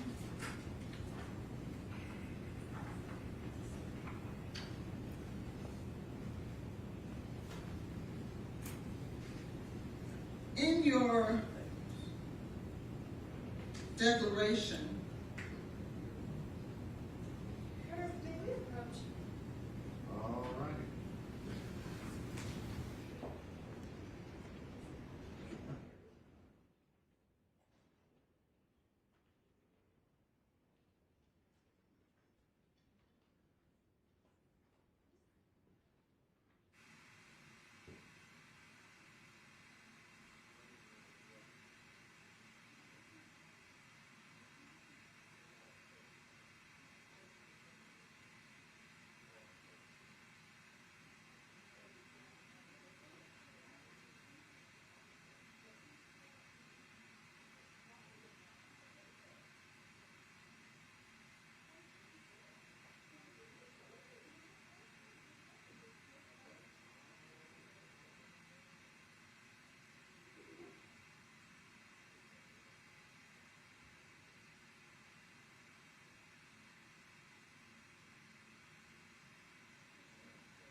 affidavit. An affidavit, Detective Reese. Okay, so what is your question about?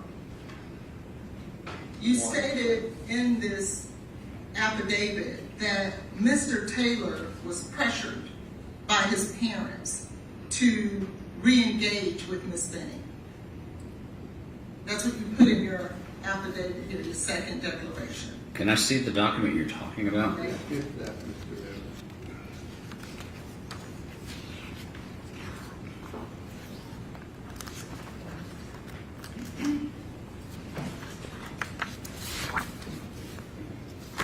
At the top of the page, you've got the right page.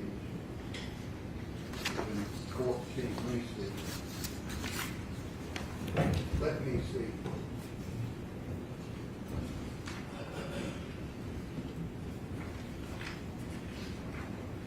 Very top sentence is what she's asking you about.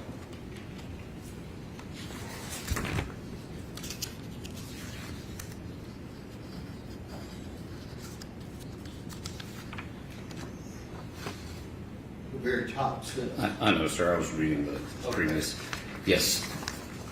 So, yes, this says Jackson, which is Nigeria Jackson, believed the following end of their relationship. At the following end of the relationship, Taylor was pressured by his parents to resume his relationship with Benning.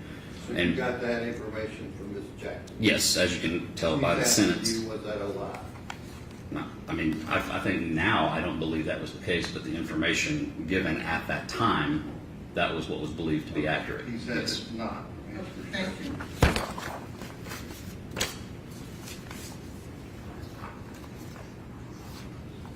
Additionally, it was stated on page 2 of that declaration. If you go to paragraph 8, line 3,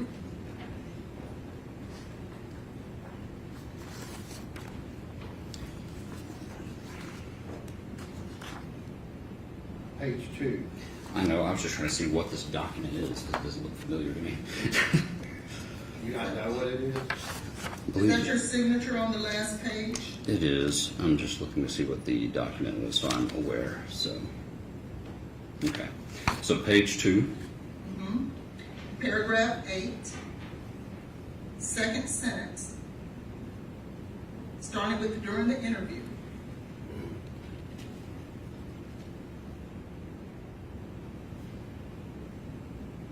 Okay. Now, you represent here that Ms. Benning invited Ms. Jackson and her guy friend over to eat. That wasn't true, was it?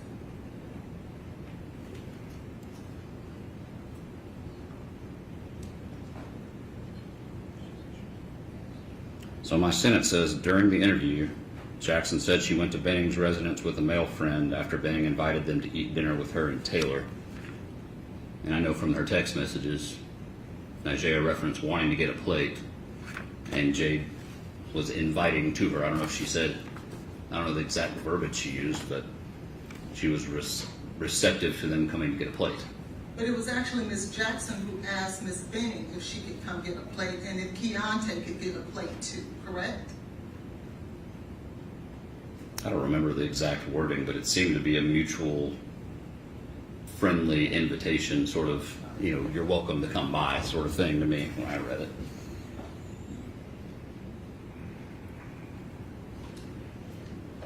Now, going back to the relationships that you said that you don't remember in terms of Ms. Benning having romantic relationships with other people. in Objection, Your another- Honor, to counsel trying to testify by asking a What question. is your question?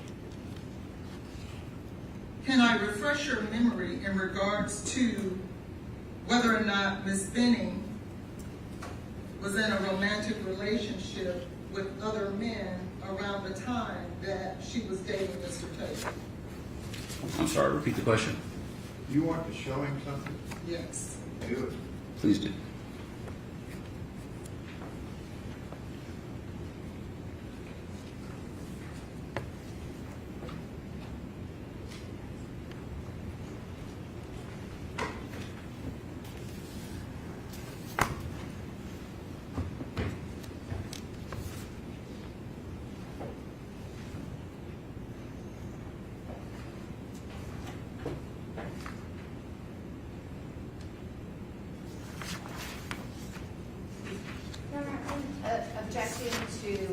question asked by council, the text messages she submitted are not during the time frame of this incident. You were talking about January, February 2023. This is well before that. It's not well before that. It's actually November, starting on November the 4th, around the time. Go ahead. What is your And question? then here's another one, please, that goes to 225 of 20. What is your question? Please, please. Wasn't Ms. Benning involved with other men? Having looked at that, does that change, was Mr. Benning, from your perspective, involved with other men? I don't know who these messages are between. I don't know the other person on this. On this particular chain here. So then you're stating then that you have no knowledge, although you've gone through Ms. Benning's phone, of her dating other men besides Mr. Taylor around the time that she was dating Mr. Taylor. Is that your testimony? Let's see here. So looking at this, this text thread begins about a week after it appeared that their relationship was coming to an end, or around the same time their relationship was coming to an end. But yeah, they're definitely flirtatious in nature, I would agree. They're a little bit more than flirtatious in nature, would you agree? I would say they're flirtatious. When Mr. Taylor relocated to Utah, he didn't just up and leave and go to Utah, did he? No, it was several months after this, I believe. I don't know the exact date he moved, but I know he got a new job out there.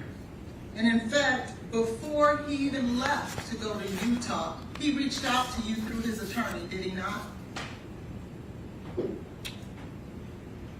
I don't recall ever being contacted by his attorney. You don't recall Ms. Riddle contacting you, letting you know and asking if it was okay, and to leave the phone number of Mr. Taylor so that if you needed him, you could contact him? I don't recall that. I recall calling her at one point and ask her a question. Did you call her in regards to Mr. Taylor? Yes. And did she answer your questions? Oh, I just was asking I was asking something about whether they were still representing him because he was no longer employed with the Titans, and she said yes. And I think I asked her something about their defense investigator. And in fact, you learned that Ms. Jackson was worried because that investigator was reaching out to Your her. Honor, to the hearsay? Sustained objection. Well, isn't it true that when you arrested Mr. Taylor, he reminded you, hey, I reached out to you and told you you could have just called me and I would have turned myself in. You remember that conversation? I didn't arrest him. Are you referring to when I attempted to speak to him? When you attempted to speak to him in Utah before he was extradited back here. I just remember him saying, when I read him his rights, him saying, I'll just have my lawyer sort it out. I don't remember the full everything that was said. It was very brief, just a few moments. And so it's your testimony that you have no recollection of him informing you before he left through his attorney that, is it okay for me to go to Utah and this is where I'll be? I definitely do not remember anybody asking if it was okay for him to go to Utah, because I learned of that through Jay Benning's family. I don't recall anybody ever telling me from his camp that he was going to Utah. And finally, Detective Reese, throughout your entire investigation in regards to this case, you have yet to learn one thing that is inconsistent with Mr. Taylor and what he has shared as his rendition of the events, have you? No, the totality of the investigation is contradictory to his story. I'm not speaking of your impression. I'm speaking of what Mr. Taylor has said and done. There has been nothing inconsistent with that. You mean the statements he has made? Correct. Correct. He maintained the same story. Thank you. You redirect. Yes, Your Honor. Detective Reese, messages that were just handed to you that was inferred that Ms. Benning was dating someone else, these all precede January of 2023. Is that correct? Yes, they do. And it is during the time when she is not even seeing Mr. Taylor. Is that correct? The timestamp on the first page they sent me is on September 30th. And then there's a few more messages throughout October. And then there's one on November 3rd, 4th. Again, she didn't ask me for the dates. She just asked, was it during the time frame they were? It was not during the time frame that Mr. Taylor reconnected with Ms. Benning at Correct. the beginning of She 2023. said correct. Correct, yes. And your investigation, did it uncover any evidence that Ms. Benning was trying to self-harm herself or her unborn baby? No, Did it reveal the opposite? yes. And specifically, what you're looking for in the apartment, were you expecting to find a bottle of poison sitting out on the counter? No, Your investigation, did it reveal that Miss Benning wanted to be in a relationship with Mr. Taylor? yes. And when she asked you if Mr. Taylor had said anything inconsistent, you reviewed the body-worn camera footage and his statements to the officers and Detective Smith at the hospital. Is that correct? Yes, And specifically, you told them that she threw up. I Objection. called my dad. And, Testifying and reading the witness. Will that be, rule of objection? and I called 911, correct? that's correct. And you had information to the contrary. Isn't that correct? Objection, she's leading the witness. This is not Okay, her doing. I don't, you want to rephrase your question about what you're meaning? Did Mr. Taylor tell you any of the statements that Najee Jackson told you that she heard Jake Benning say to Mr. Taylor on that call, that 6-minute and 9-second call? No, when I spoke to him, he omitted that until I specifically asked about it. Did he omit it not only to you, but to every officer that spoke to him? Yes, every body camera footage that I reviewed, he omitted that. So that was not consistent in any way, shape, or form. That's correct. So the statement he volunteered. That's where you get into Yes. 15 other questions. And the 911 call specifically contradicted that, because on the 911 call, he said that Ms. Benning was throwing up at the end of the call. When everything else he said before is she threw up, I called my dad, I called She's 911. testifying Okay, and hang reading. on. What is your question, if you can narrow it down a little bit? My question is, you had information to the contrary, correct? Yes, well, I'm sorry. Why Could don't you rephrase that? I'm ask sorry. Your question. Detective Reese, on the 911 call, he said that's when she threw up, correct? Yes, I remember hearing him say she threw up on the 911 call. And he told the officers, all 3 of them at the hospital, she threw up, I called my dad, then I called 911. That's correct. And Your Honor, if I can show Detective Reese a portion of exhibit with Tom Miller, it is exhibit 29.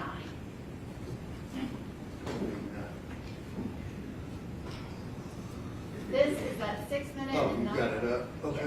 6-minute and 9-second call that Miss Benning calls Najee Jackson. It ends at 9:35:36, and the 911 call is placed at 9:38:58. Correct. The next page in this exhibit, can you describe what is shown here? On that line number 427, that was a phone call placed from Mr.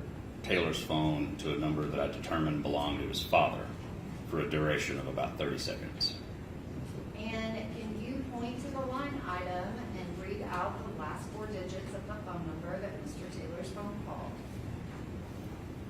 6766. And can you read out the specific time that that call was placed? 9:38, which is 21:38. 9:38 and 13 seconds, is that correct? Oh, yes, correct, in the 13 Can you seconds. circle it, and can you please explain the next column that has the UTC time? Yes. And so So- we have the 911 call is at the exact time of 9:38:58, correct? Yes, that's the one right below it. And the explanation for the UTC time, phone records, many of the records kept by social media companies, most of the electronic digital records we get from companies, all the time is kept in UTC because UTC does not change, and it's universal coordinated time. When we're in our winter months, our time here locally is 6 hours behind UTC. Okay, but it is 9:38:58 when 911 is called, and Mr. Taylor calls his dad at 9:38:13, correct? Correct. And the call with Ms. Jackson is at 9:35:36, correct? Yes. I'm sorry, can we take that part down?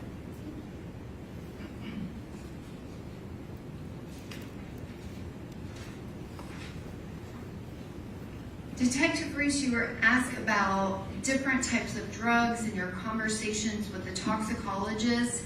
Did you specifically speak with the toxicologist in this case, as well as Dr. Carney, about liquid cocaine? Yes, we talked about it. And did they provide you with information about that? I did receive some, I guess you could say Dr. Carney kind of educated me on cocaine toxicity. Did you talk to Dr. Brugleri and the other crime lab people about liquid cocaine and its connection to the evidence in this case? About yes, I talked, yes. And did you speak to them as well as research whether or not liquid cocaine was a lethal substance? I did research about it.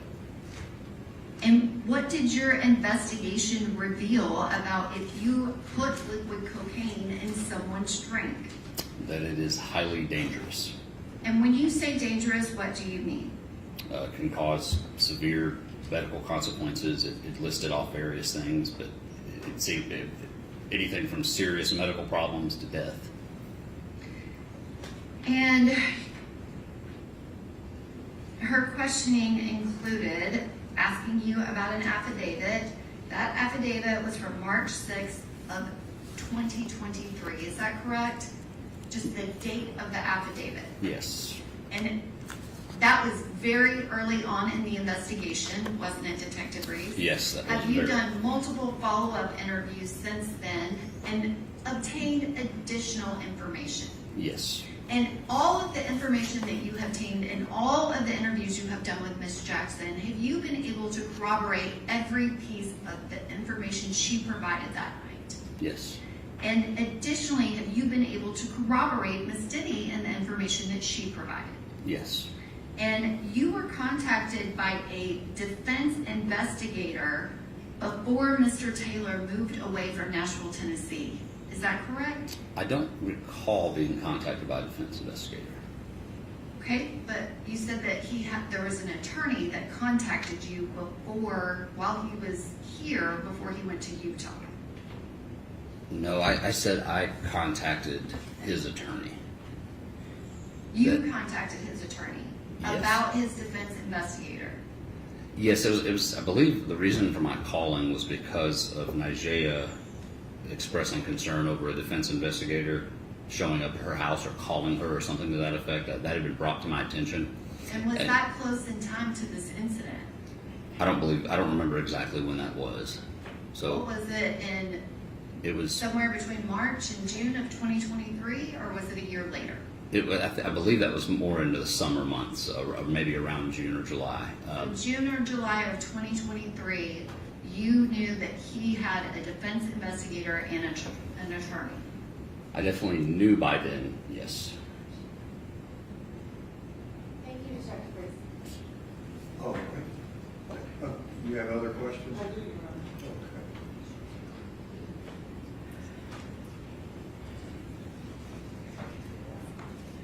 Okay. There was some talk on redirect What is about your question?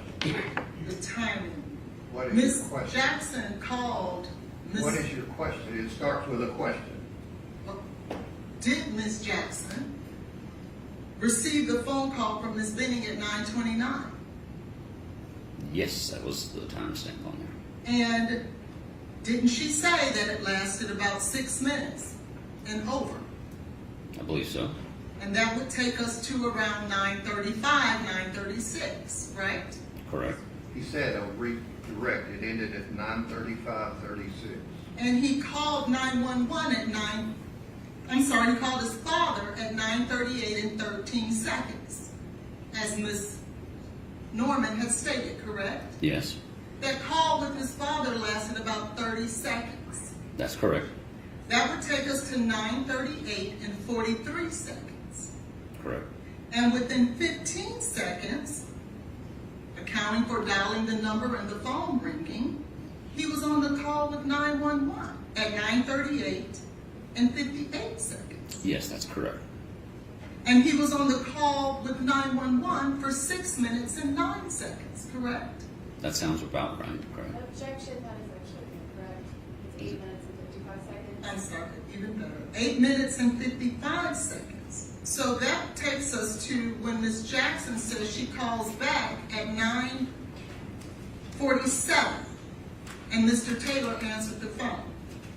I would have to look back at the record to verify the time on that. And if they were on the phone for 2 minutes, and before Mr. Taylor gets off the phone with Ms. Jackson, he says he hears sirens, that would take us roughly around 9:49, wouldn't it? If it's a 2-minute phone call at 9:47, that would go to about 9:49. Are you aware that EMS arrived at the apartment at 9:48? Yes, And wouldn't that be consistent with Mr. Taylor telling Ms. Jackson, I think I hear EMS? did he? I don't believe he told Miss Jackson that. I thought it was the 911 operator. He told him that as well, didn't he? Was he on the phone with her at the same time? A I don't believe so. I'm not sure, but I do know he said that while to the 911 operator. Correct. And so that would be consistent with what he heard also. Yes, that's consistent with him hearing the sirens at the time of their arrival. And in regards to the quote-unquote liquid cocaine, you have not found in all the devices or anything that you looked for on February 25th of the 11 devices that you saw that Mr. Taylor had in his possession on February 25th of 2023, any connection with Mr. Taylor and liquid cocaine or any drugs on that day, do you? I didn't search any of his devices. I searched the iCloud. This is iCloud connecting to his devices? Yes, And you didn't see anything, did you? not in the iCloud. No. Thank you. Anything else?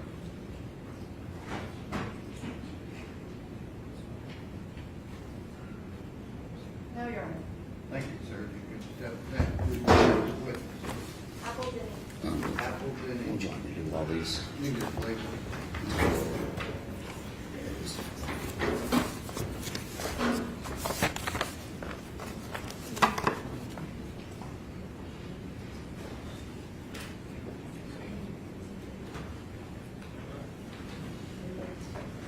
Judge, may we approach before I begin? Okay.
Good afternoon, Ms. Denny. Could you please state your full name for the record?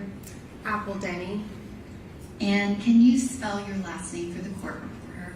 Dennie. And Ms. Denny, how do you know Blaise Taylor? We dated when I was an undergrad at Arkansas State. And how old were you when you started dating him? 18. And can you describe how long did you date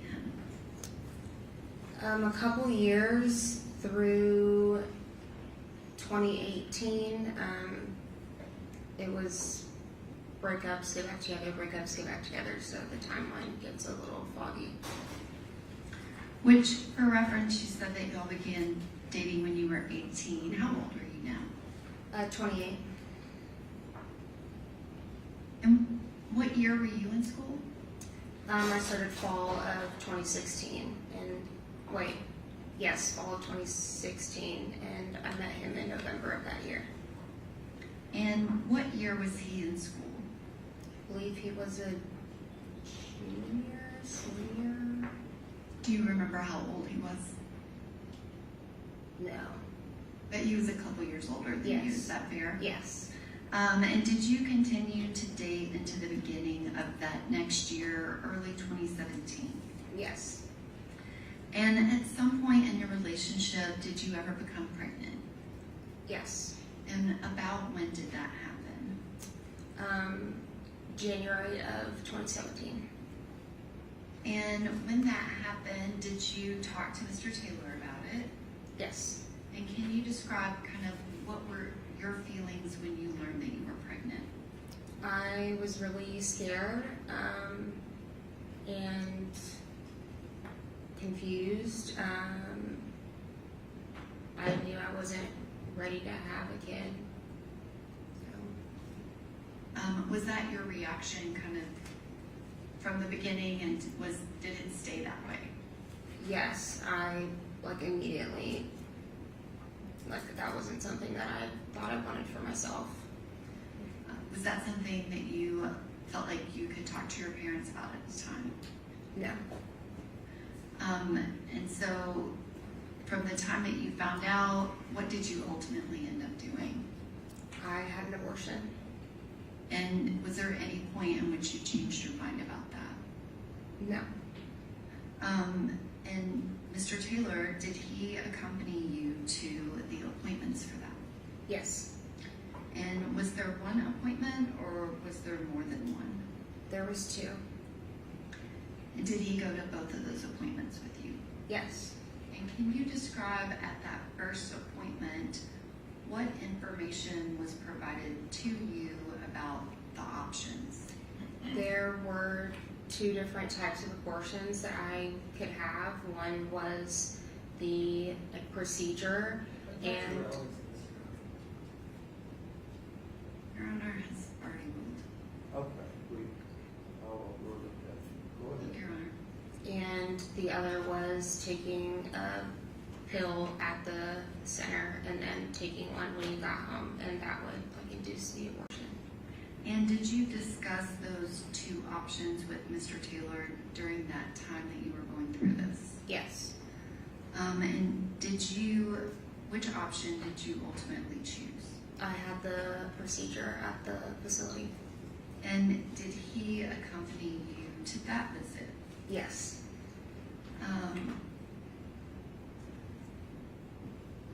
And at any point did you meet his parents? Yes. Did y'all continue to date after that? Mm-hmm. And you said that you broke up, but then you would get back together. Yes. And when you broke up, was there anyone in particular that he might have dated while you were broken up? Yes. And who was that? Her name was Xavier. And what was her last name? Winford. Did you know Miss Winford? Yes, and not personally, but I knew her through him, and we had a few interactions. And can you describe what was your understanding of his relationship with her? someone that he dated before he met me, or didn't date. He said they were never together, that he would never bring her home to his parents, and that she was crazy, and that I needed to block her, and it was kind of that situation. And at some point, did he come to you and talk to you about something that happened with her? Yes. And what was it that he came to tell you about? That he got her pregnant. And what was the time frame that this occurred? This was the summer of 2017. And what was his demeanor like when he came to you to tell you about this? Very erratic. He was upset, didn't want to have a baby with her. That's what he was telling me, that this was something that he couldn't do. Was that a different reaction than he had when you told him you were pregnant, but you did not want to keep the baby? Yes, it was flipped. How I was panicked the first time around, and he was freaking out when it was her. And when you say he was freaking out, how did he act when he was panicked?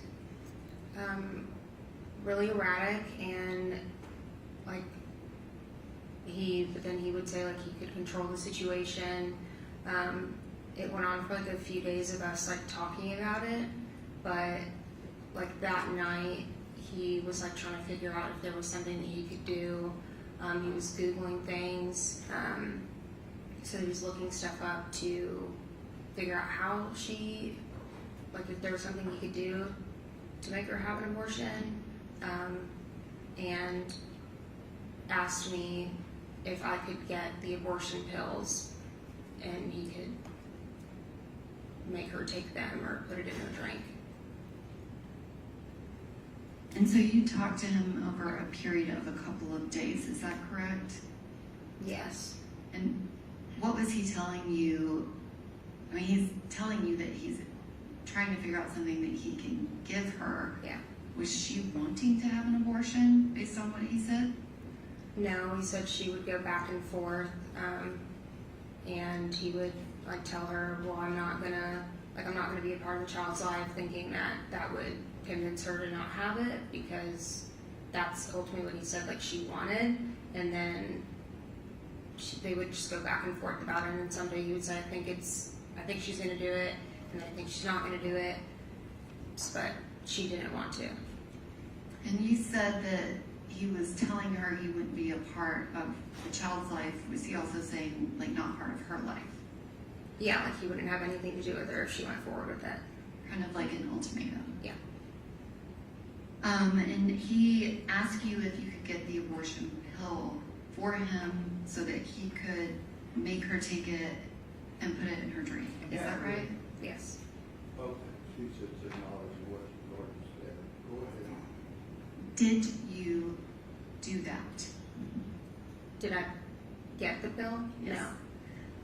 No. Was that even, not saying that you would agree to do that, but is that even possible? No. And did you explain that to him? Yes. And you said that it went over a couple of days. Did he talk about anything else that he might be able to get to put in her drink? Objection. Okay, I don't know where the judge would message, she's just asking, did he? Yes. And the things that he was mentioning, how did he get the information? He said he was looking stuff up on his phone. I couldn't see what he was looking at, but he had his phone in his hand. And I guess what, if anything, else did you discuss with him about Miss Winford and Miss Winford getting an abortion? He had asked me to make the appointment and said that he thinks that he could convince her by the time the appointment came to get the abortion. And what would be the reason that he would need you to call to make the appointment? Because she wouldn't call herself, but he wanted to go ahead and get an appointment set. Is there a waiting time? Sorry? Was there going to be a delay from the time you called to when the appointment would actually be scheduled? Can you rephrase that? Sorry. You said that he wanted you to schedule the appointment Yeah. because he thought he could convince her to do it and didn't want her to change her mind. Yeah. I'm asking if there was going to be like a time period. Yes. And he didn't want, like, they were booked, so he didn't want her to finally decide to and then not be able to get it. And did you agree and call and schedule that appointment? Yes. And did you pretend to be her? Yes. And do you know if she went to the appointment that you scheduled? Yes. I assume it was that appointment. And you said you assume. I guess do you know what ultimately happened with that pregnancy? Yes, that she had an abortion. That's what I was told. And do you know, did Mr. Taylor continue to see Ms. Winford after that time frame? That would have been summer of 2017. Yes.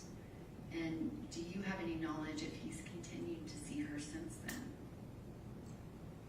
Yes. I have assumed so. Objection, no basis for that. It was just personal. Okay, I strike that as if she just thinks so.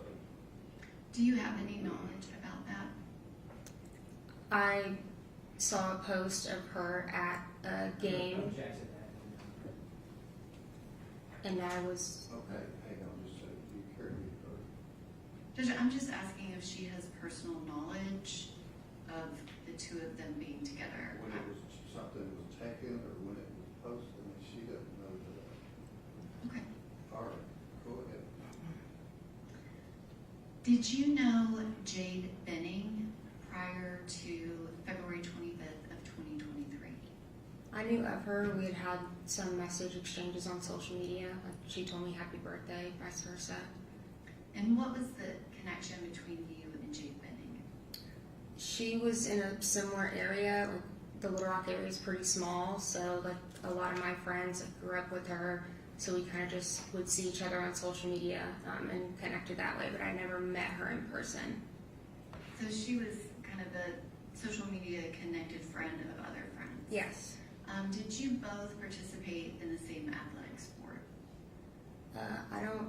I think I was told she cheered, but I never like met her through that. But I think we might have both been cheerleaders at some point. Okay. So you knew of her but didn't actually know her and you had never met her. Yeah. How did you hear about what ultimately happened to Jade Benning? Two of my friends had said that they needed to talk to me and called me and told me about what happened. And when you say they told you about what happened, about what was the timing of this? From when the incident happened, Mhm. Ms. Benning passed away, was it before she passed away? Yes, she was still in the hospital at this point. And so that would have been kind of right after this incident. Yes. When you say they told you what happened, what kind of information did you get? I don't remember like verbatim, but they told me that they thought that or were told that he might have poisoned her or something of the sort. But they like didn't have details and that she was in the hospital and they were like keeping her on life support, I think, until her birthday. Yeah. And when you heard that, what did you do? Like immediately after the phone call, or Or I guess kind of connected to Ms. Uh-huh. Benning and this case and how you ended up here today. well, like I talked to them, they knew about the situation with Xavier in the past, and I want to say maybe a few days later, my friend Ariane had reached back out to me and asked if like I wanted to connect with Miss Bridget, and I said yes, that's fine. I'm open to helping in any way that I can. And then Miss Bridget reached out to me, and then from there was Detective Reese and so on and so forth. And did you talk to Detective Reese and provide him with the information that you just testified about? Yes. And then did you also meet with Detective Reese and myself and Deputy Moore and Ms. Houston Yes. in Arkansas? Mm-hmm. And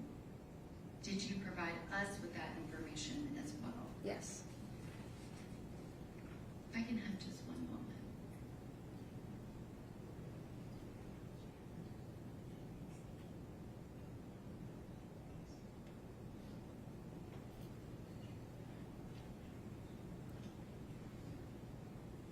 And I'm sorry, Miss Denny, I feel like you said that they told you about Jade. Mhm. When they told you about Jade, what was your understanding of whether, like, what her condition was? That she was pregnant, and you mean like her physical state, that, or just But the fact that she was the pregnant? information that you got from the friends was that she was pregnant and Yes. there was And suspicion. something happened to her, and they were thinking that it was Blaise, and that she was in the hospital after that. And do you see Mr. Taylor in the courtroom? Yes. And could you point him out and identify him? Thank you, Ms. Denny. Or questions on behalf of the court?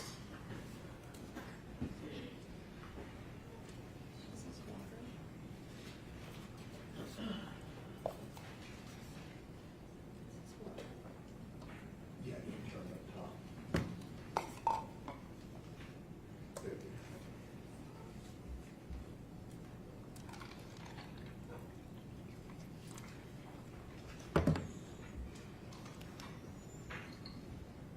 Miss Sandy, I want to make sure that I'm understanding got this right. So you never put anything in anyone's drink, right? No.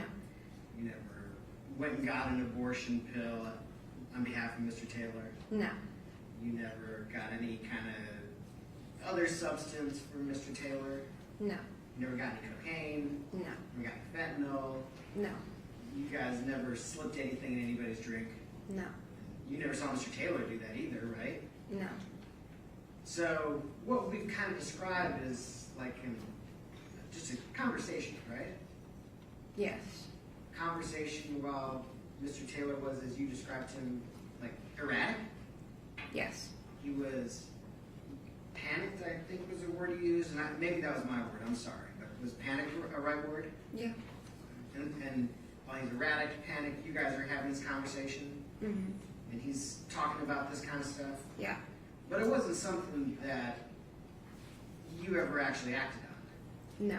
It wasn't something that he ever actually acted on? No. Okay. And just so I got the time right, so we're talking, you started school in 2016? The fall of 2016. Yes. Fall of 2016. And you met Mr. Taylor, and start dating maybe the middle of that first year of your school? We met in November. Yeah. Things evolved from there. Okay, I apologize. So you met at the beginning of the year, is that right? We met in November of the fall of 2016, Okay. and then continued on from there. And your kind of pregnancy situation, which I know is difficult to talk about, that happened more like the middle of the year, is that right? That was in January of 2017. Which would still be your freshman year of college. Yes. Right? And you're still just 18, 19 years old? Yes. Just very young, right? Yes. And that's a very difficult thing for someone who's that young to deal with, isn't it? Yes. And during that situation, at least initially, Mr. Taylor was maybe on board with keeping the baby, wasn't he? Yes. And in fact, ultimately it was your choice, right? Yes. And you made the choice, and Mr. Taylor was supportive of that choice, wasn't he? Yes. He went with you to the appointments, right? Mhm. And he did whatever needed to be done, right? Yes. And then, whatever happens with your relationship, this thing with Miss Winford comes up. Is that right? Yes. And he has a reaction to it. Is that fair? Yes. And it was a pretty extreme reaction, right? Yes.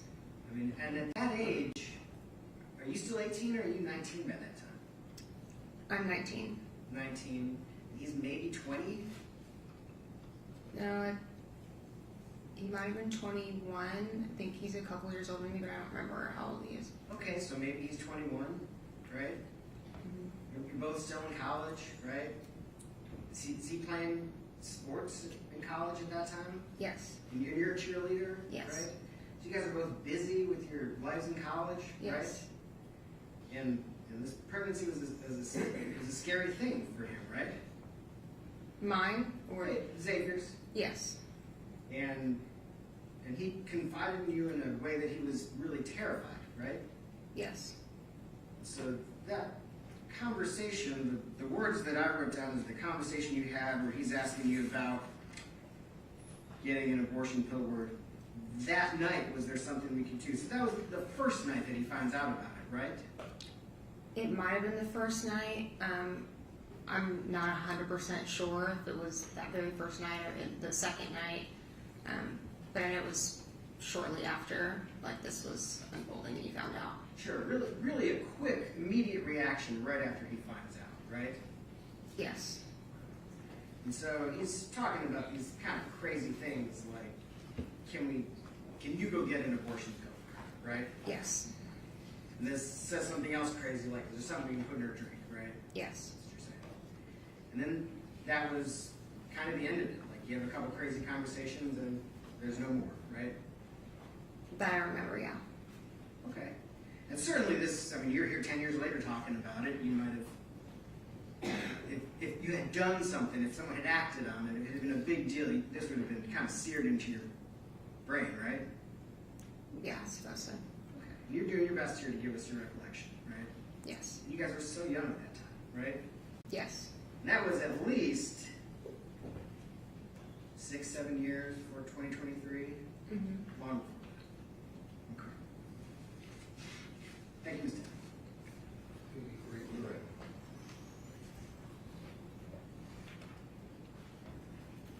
Ms. Denny, you described kind of the conversations with Mr. Taylor that this happened over at least a 2, maybe 3-day period. Is that right? I think so. And he was saying like, oh, this is a crazy thought. This conversation continued over those couple of days. Isn't that right?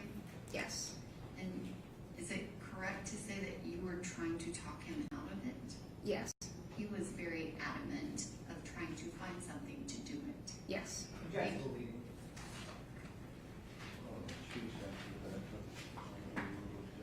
Any other questions? No. Okay. Thank you. You can step down and be excused. Who's the next witness? The next witness is Bridget Burks. Bridget Burks.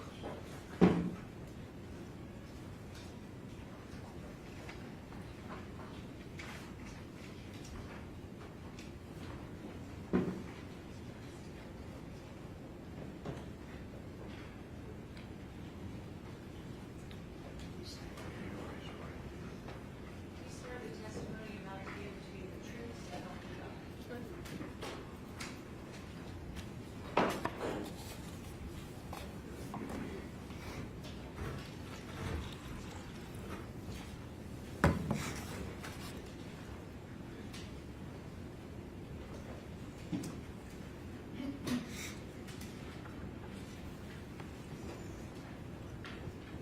Good afternoon, Ms. Burks. Good afternoon. Can you please state your full name for the record? Bridget Benning Burks. And Ms. Burks, are you the mother of Jade Tristan Benning? And can you describe when was Jade Benning born? Jade was born on March 6, 1998. Or do me a favor, just pull that base of that mic over there where you're situated. Okay. Ms. Burks, did Ms. Benning have any siblings? She had one. And who is that? Well, actually, let me correct that. She had 2 stepbrothers and then she had 1 half sister. Was she your only daughter? She was my only child. And when you had Jade, where were you living? Little Rock, Arkansas. And is that where you lived when she grew up? Yes. And can you describe your relationship with your daughter, especially as she's growing up in high school and college, and kind of that time before she moved to Nashville?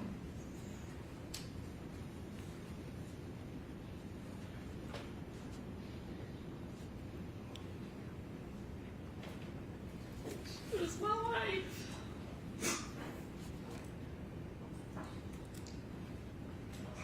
Everything I did was for her. From cheer competitions, high school cheer, supporting her through her culinary, and even supporting her move to Nashville. Did you want her to move to Nashville? No, And can you describe how often would you and Jake communicate? we text a whole lot. This generation likes to text versus talk, but pretty much every day. And can you describe your relationship with Jade? Obviously, every mother-daughter relationship is very different. Did she tell you things and confide in you about what was going on in her life? Most things. There's always things that a child's not gonna. Was she fairly forthcoming and Yes. kind of included you in details about friends and if she was dating someone and things like that? Yes. And can you describe when she moved to Nashville? Where did she start living initially? Like what time frame was that when she moved here? She actually left Arkansas about the last week of 2021 because she was starting January 1st, 2022 at her new job. And can you describe, was she excited to start as a chef? Very excited. Did you come and visit her here in Nashville? Yes. And what, if anything, do you know about Miss Nigella Jackson? She's my second child. She's my adopted daughter. Is it fair to say that her and Jade have been friends almost their entire lives? Yes. And were you aware of how close they were when they were both living here in Nashville? Yes. And kind of preface question, did your daughter have any allergies? None. No, any allergies of any kind? No. That time frame, which you know now when she met Blaise Taylor, did she tell you about him in that time frame of August of 2022? Yes. And can you describe how much information did she give you? Not a lot. And can you describe when did you find out that your daughter Jade was expecting the baby?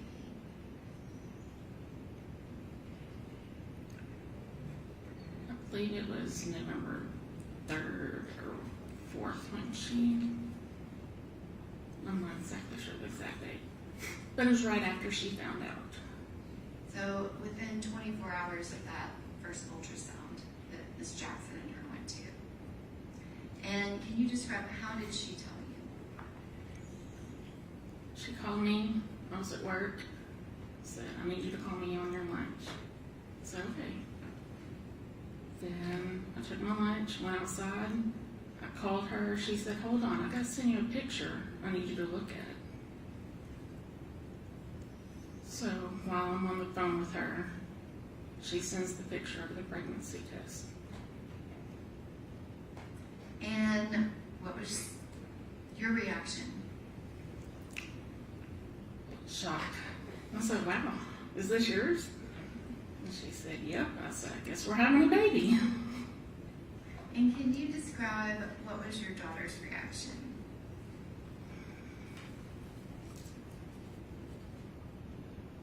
She was delayed. I asked her, we are having the baby, and she confirmed yes. Was she, I guess, kind of have that attitude of yes, she was going to fairly quickly after finding out? Yes. Immediately, abortion was not an option for her. And did you and her discuss that? Yes. What, if anything, did she tell you about the father of the baby when she told you she was pregnant? When she told me, she had not told him did you guys discuss kind of that process of her telling him? Very vaguely, because she was working, and I mean, she just said she was going to tell him.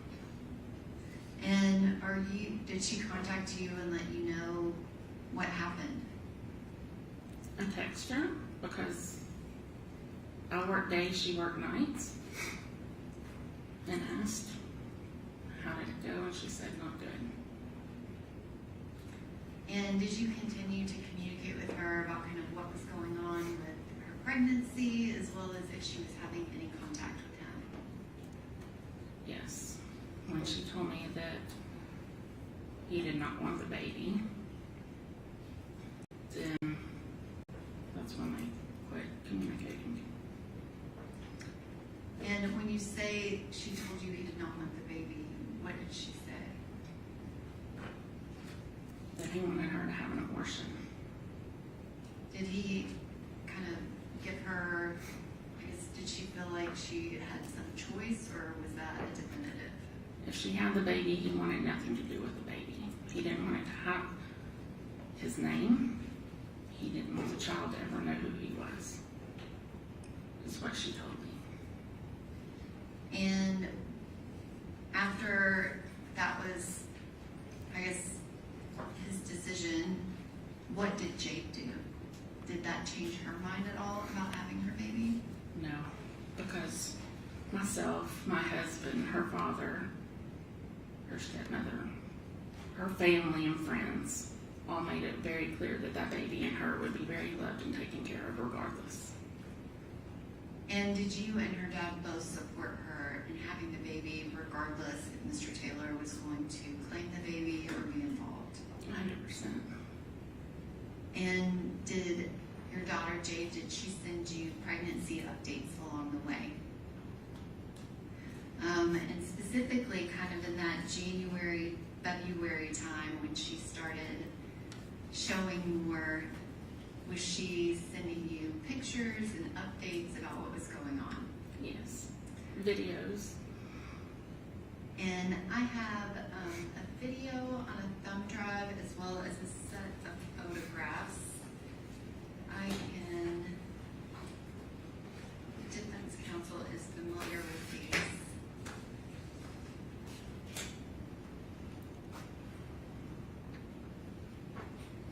What is it you need? Oh, I'm sorry, if I can have, if the witness can be handed a set of 9 photographs, and I have a video that I'll put on a thumb drive, and I have it all ready to submit. Okay.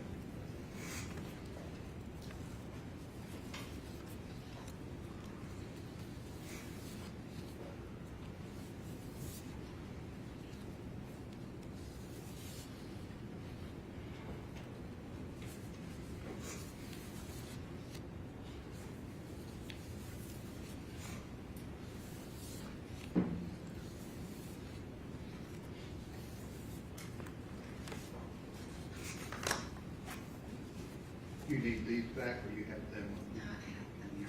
Okay, switch it to their, I have it. okay. Ms. Sparks, there's a video that's one of the videos that Jade sent you. Did she send it to you by text message? Yes.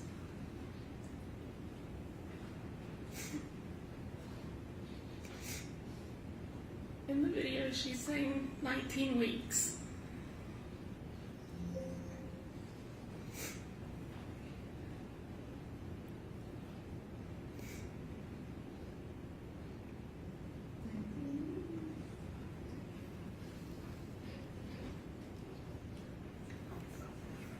Did Jade send you videos and pictures like that often? And when I say often, I mean almost at least every week, if not multiple times a week. Yes. And can you describe what all was she doing to prepare to have the baby in that kind of January, February, those last few weeks? We spent a lot of time texting, looking at Facebook Marketplace, making purchases.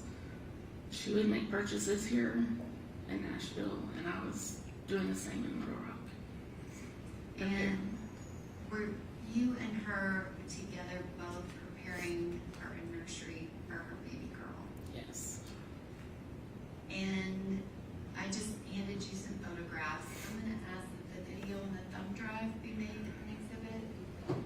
All right. Be this 53. And then the photographs can be 54. All right, 53, 54. And Ms. Sparks, you were here when Detective Miller showed that she sent you a series of 9 photographs. Are these the photographs that she sent you on February 6th of 2023? Yes, they are. And this is the first image, this second image. Did you recognize where she was in this picture? In her kitchen. And specifically, there is a camera to the left of the stove. Were you familiar with that camera? Yes, I purchased it for her. And were you aware, is that where she typically kept that camera? Yes. And this next image is 3. Is that another picture that she took that day? Correct. And the next image is number 4. And then this photograph is number 5. Can you describe what's in it? Her with the ultrasound. And had she just found out that she was having a baby girl? Yes. And this next picture, do you recognize that picture specifically? Yes. And was that a picture that she kind of kept? And this next photograph, can you describe what's in that one? She's holding ultrasound and some Ben and Jerry's half-baked ice cream. And she was about halfway through her pregnancy. Correct. And then this last photograph, Just holding the Ben and Jerry's half-baked ice cream. and then this last one is kind of a collage pic that she sent you of multiple things. Is that right? Correct. That time frame right then when she was sending you those photographs, she had just had the appointment about the gender, and was there something going on with her pregnancy where she was going to have some more appointments that week? Yes. When they did the ultrasound, they spotted something on the heart, and so they wanted to do some testing to make sure the baby did not have any kind of Down syndrome or anything else wrong with it. When you talked to your daughter about that, was she upset about it, or was that a huge concern for her? Of course, she was nervous, but stayed very positive. We And- both were positive. And did she find out soon after that everything was fine? Yes. Those pictures that she took, which she took a lot of pictures that day in the kitchen, I guess, were you aware of her social media? Did you guys communicate on social media sometimes? Yes. With Instagram and other platforms? Yes. Did she post any of those pregnancy photos to her social media? No. And do you know why?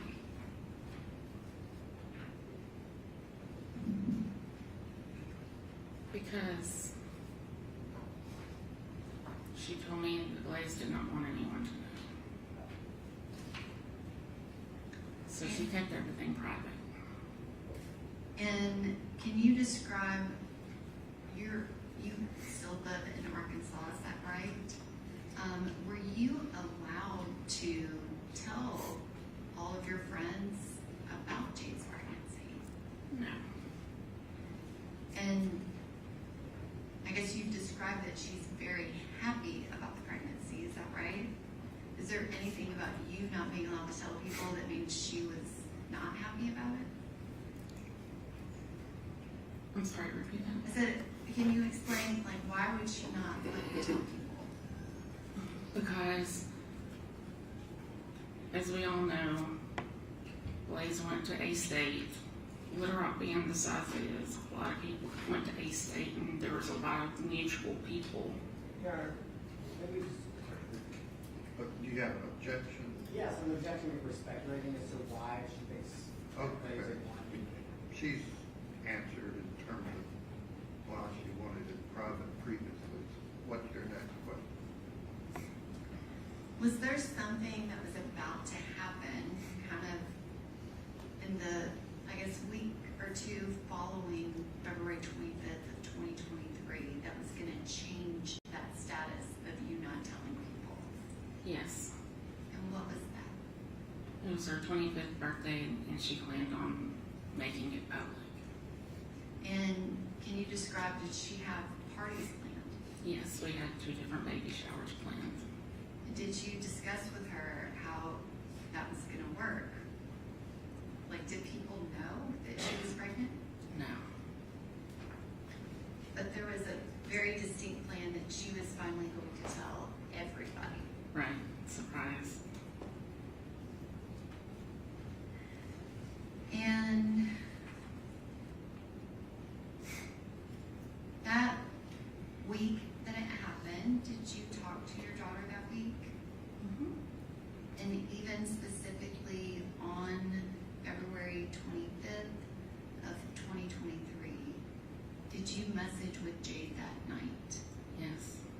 And that previously introduced exhibit that Detective Tom Miller put in, did you recognize that post?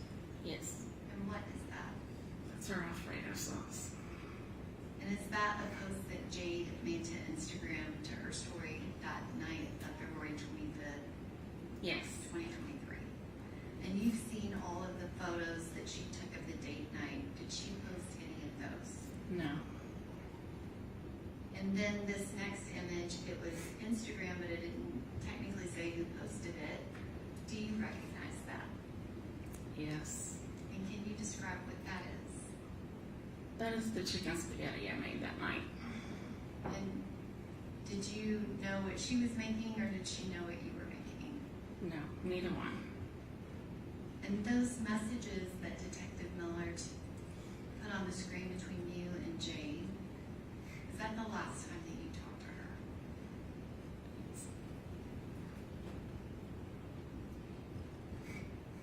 Yes.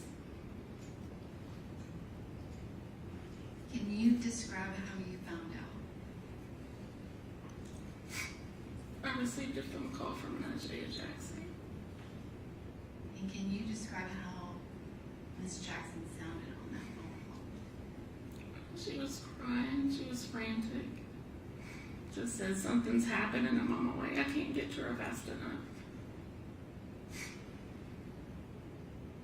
And did Miss Jackson tell you what she heard Jade say? Yes. And what did you do when she called? My husband and I were out. We went straight home, packed a bag, and headed to Nashville. And what time did you get here? Approximately 3:30 in the morning. And when you arrived, who was at the hospital? Her stepmom stayed by her side until I could get here. And was Miss Jackson still there? No. Were any of her other friends there? No. Was this, She was in ICU and was not allowed to have visitors at the time. did you at any point see Mr. Taylor there? Yes, when we arrived. He was in the parking garage because he'd been asked to leave once they moved her to ICU. Had you ever seen him before? Never. That was the first night I ever spoke to him. And did he speak to you? Yes. And did he tell you what happened to Jade? That he thought she had an allergic reaction. Did he tell you anything about what Jade said on that 6-minute and 9-second call? No. That was not mentioned.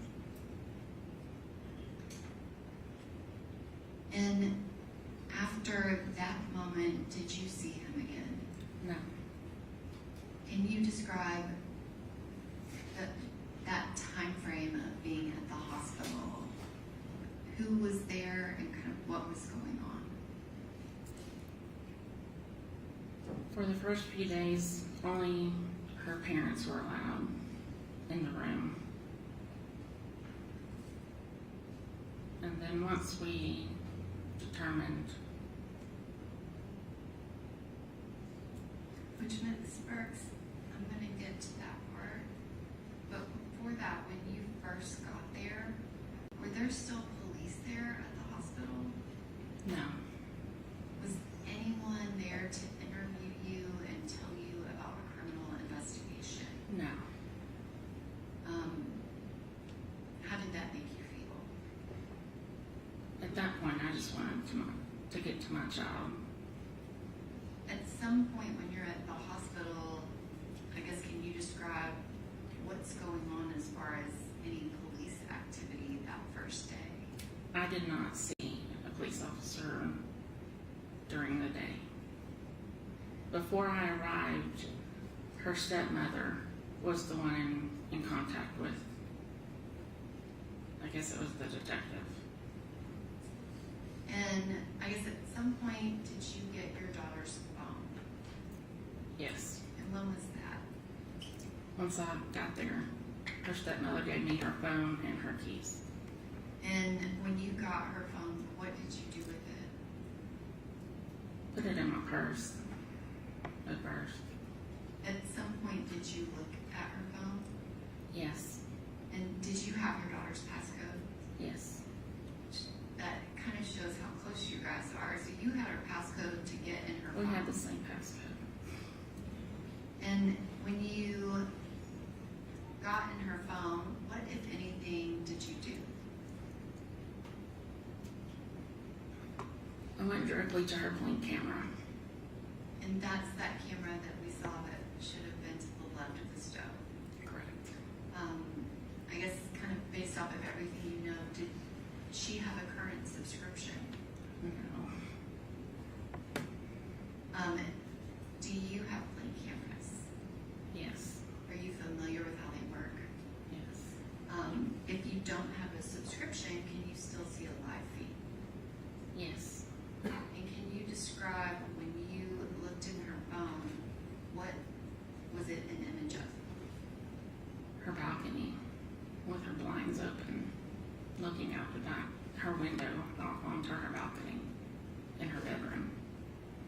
Can you describe, did that seem normal or what did you think when you saw I that? immediately went into a panic asking why her camera had been moved because I knew my child had her camera in her kitchen facing her door.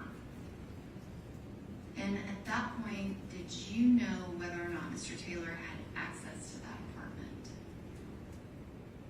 Whether or not he had a key? I know he did not have a key Okay. because she only had one key. And what was your involvement, if any, in people going over to the apartment? As soon as I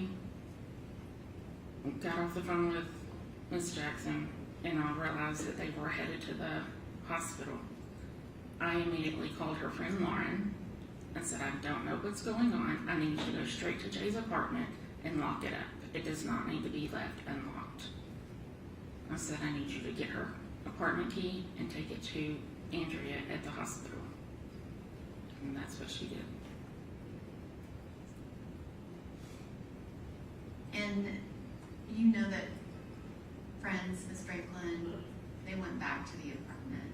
Was that something that you directed them to do? After discussing the whole camera situation and not knowing, the detective called her stepmother, Andrea Brown. She asked, could we go to the apartment? And we were told yes.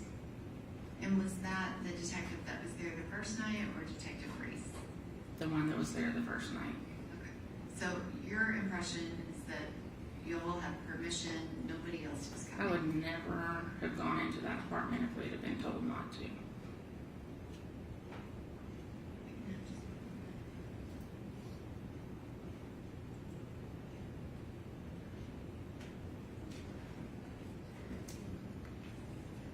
Burks, at some point Detective Brace showed up and things started moving in the investigation phase. But can you describe what was happening at the hospital?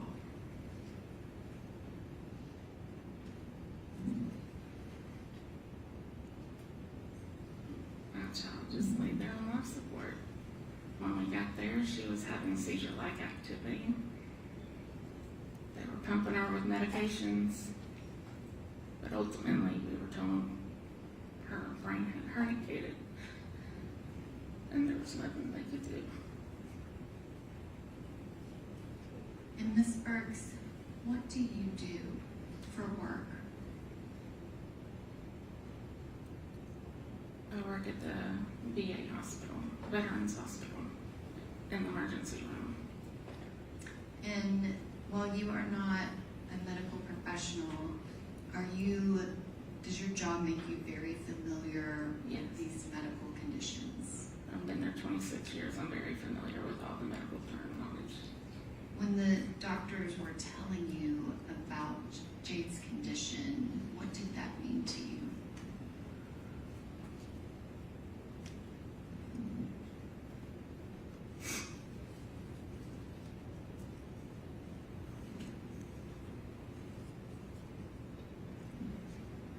That there was nothing that could be done to bring my baby back.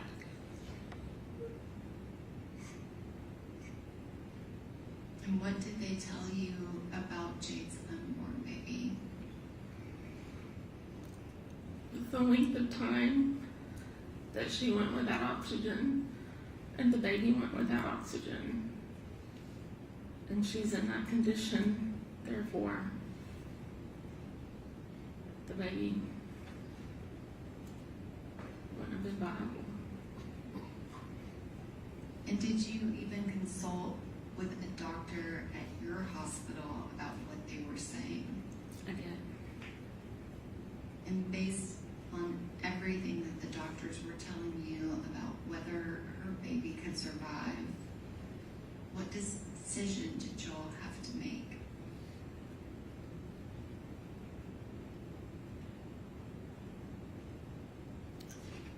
Make her DNR.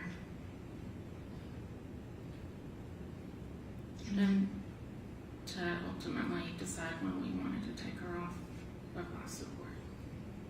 and when did that happen? On her 25th birthday.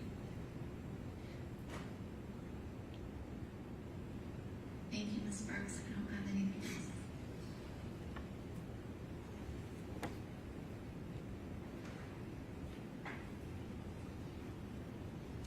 Question.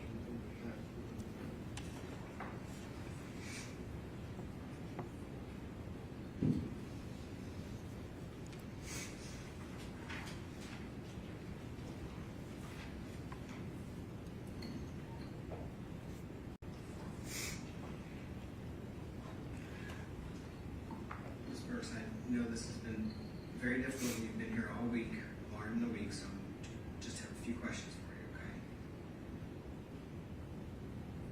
I think you mentioned this, I want to make sure I understood it. Before the 25th or the 26th, you never met Mr. Taylor, right? Correct. And you never talked to him on the phone? Correct. Your daughter, Jade, had maybe mentioned to him that was kind of the extent of your contact with Mr. Taylor? Correct. He was around her one time, and I said to him, I said hi. Like a video call or a phone call or something? I don't remember if it was a video call. I just remember one time she was around him, and I said, tell him I said hi. But I'd never personally spoken with him. So your comment that her not wanting to post things publicly was because of Blaise never told you that, right? No, I never spoke with him. Okay, I just want to make sure I understood. That was from Jade, right? Correct.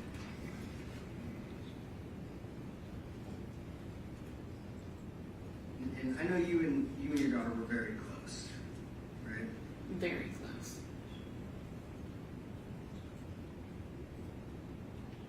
And I know you've heard a lot of things during this trial. Is it possible there were any little parts of her life that you didn't know about? Most kids have parts of their life that they don't tell their parent about. Okay, that's fair. I appreciate that.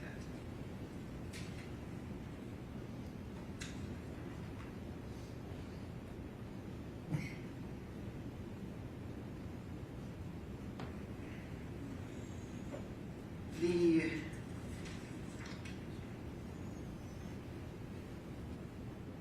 before you, actually, I'm sorry. Before you got, so, let me get this right. The party that you were gonna have on the 25th birthday, where she was gonna have baby shower and all that stuff. We weren't having a baby shower on her birthday. We were having a birthday dinner. Oh, was the baby shower around then? The baby shower was gonna be in April. Okay, I'm sorry. I thought you were having like a joint birthday party baby shower. No. Do you know if Blaise was invited to that? No, it was here in Little Rock. Okay. So far as you know, he maybe didn't even know about that, right? I'm not sure if he knew or not. Okay. So you don't have any information that Mr. Taylor was even aware that Jade was going to go public about her pregnancy on her 25th birthday? I'm not sure. Okay. Thank you.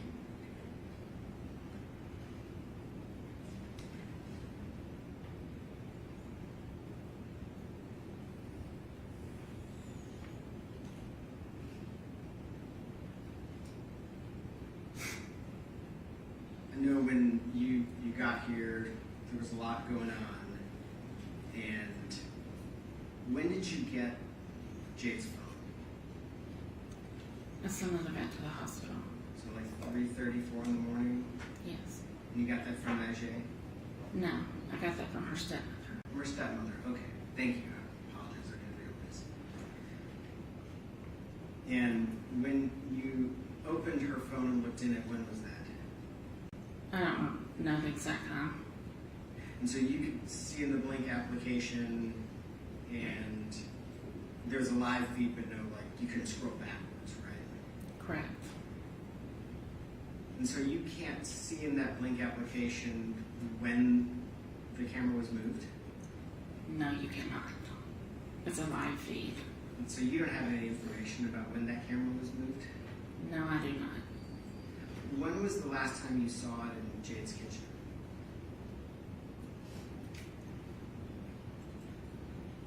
Possibly in those photos. She didn't call me a lot from her kitchen. Okay, that's fair. Okay.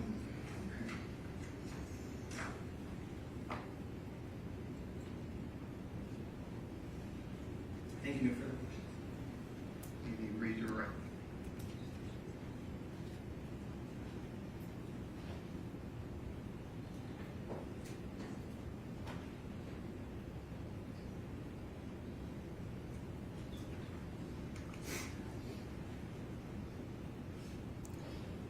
Ms. Burks, I just want to clarify, Jade was planning a birthday party in Little Rock.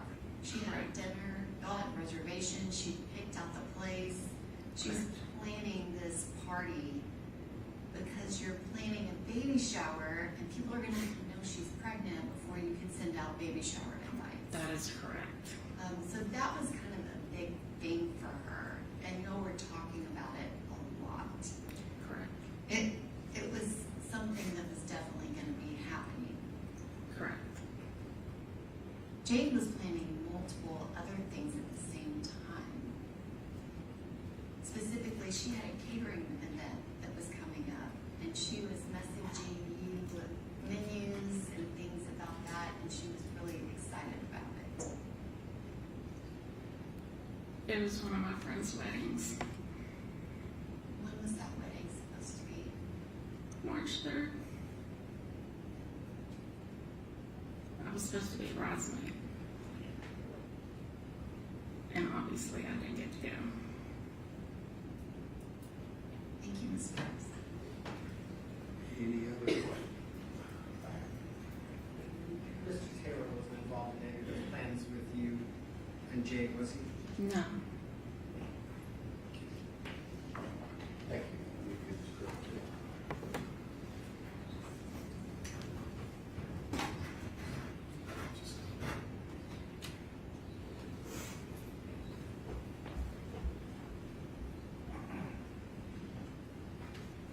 Any further proof from the state? No, Your Honor, the state rests.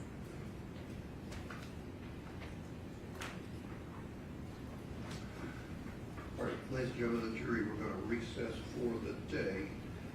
Please remember what I've said about not discussing the case, forming any opinions about it, looking things up, going by locations, reading, whatever, about cases in the news. Just do that for me, please. Leave your notes up here in the jury deliberation room. That room will be locked. Tomorrow, I seen if you were listening. Good. On Monday morning, be here back downstairs in the jury assembly room, 4-9, 8:45, 8:50. When you're here as a group, we'll bring you up and resume the trial. So thank you again for your patience. You'll step out with the court officer.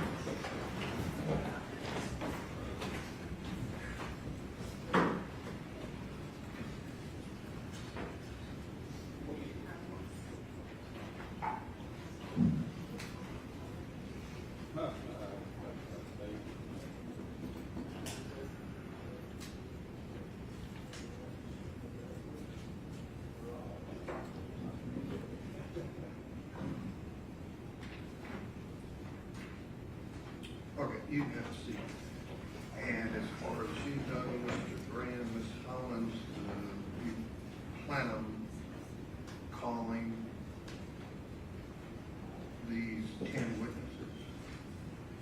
Some of them, probably not all 10, I would expect. Okay, and do you plan on recalling Dr. Kratowski? No. Okay. Anything else before we recess till Monday? Your Honor, counsel, Dr. Bertolari has an on-call schedule, and they were asking if she is still under subpoena. The state is not intending to call her.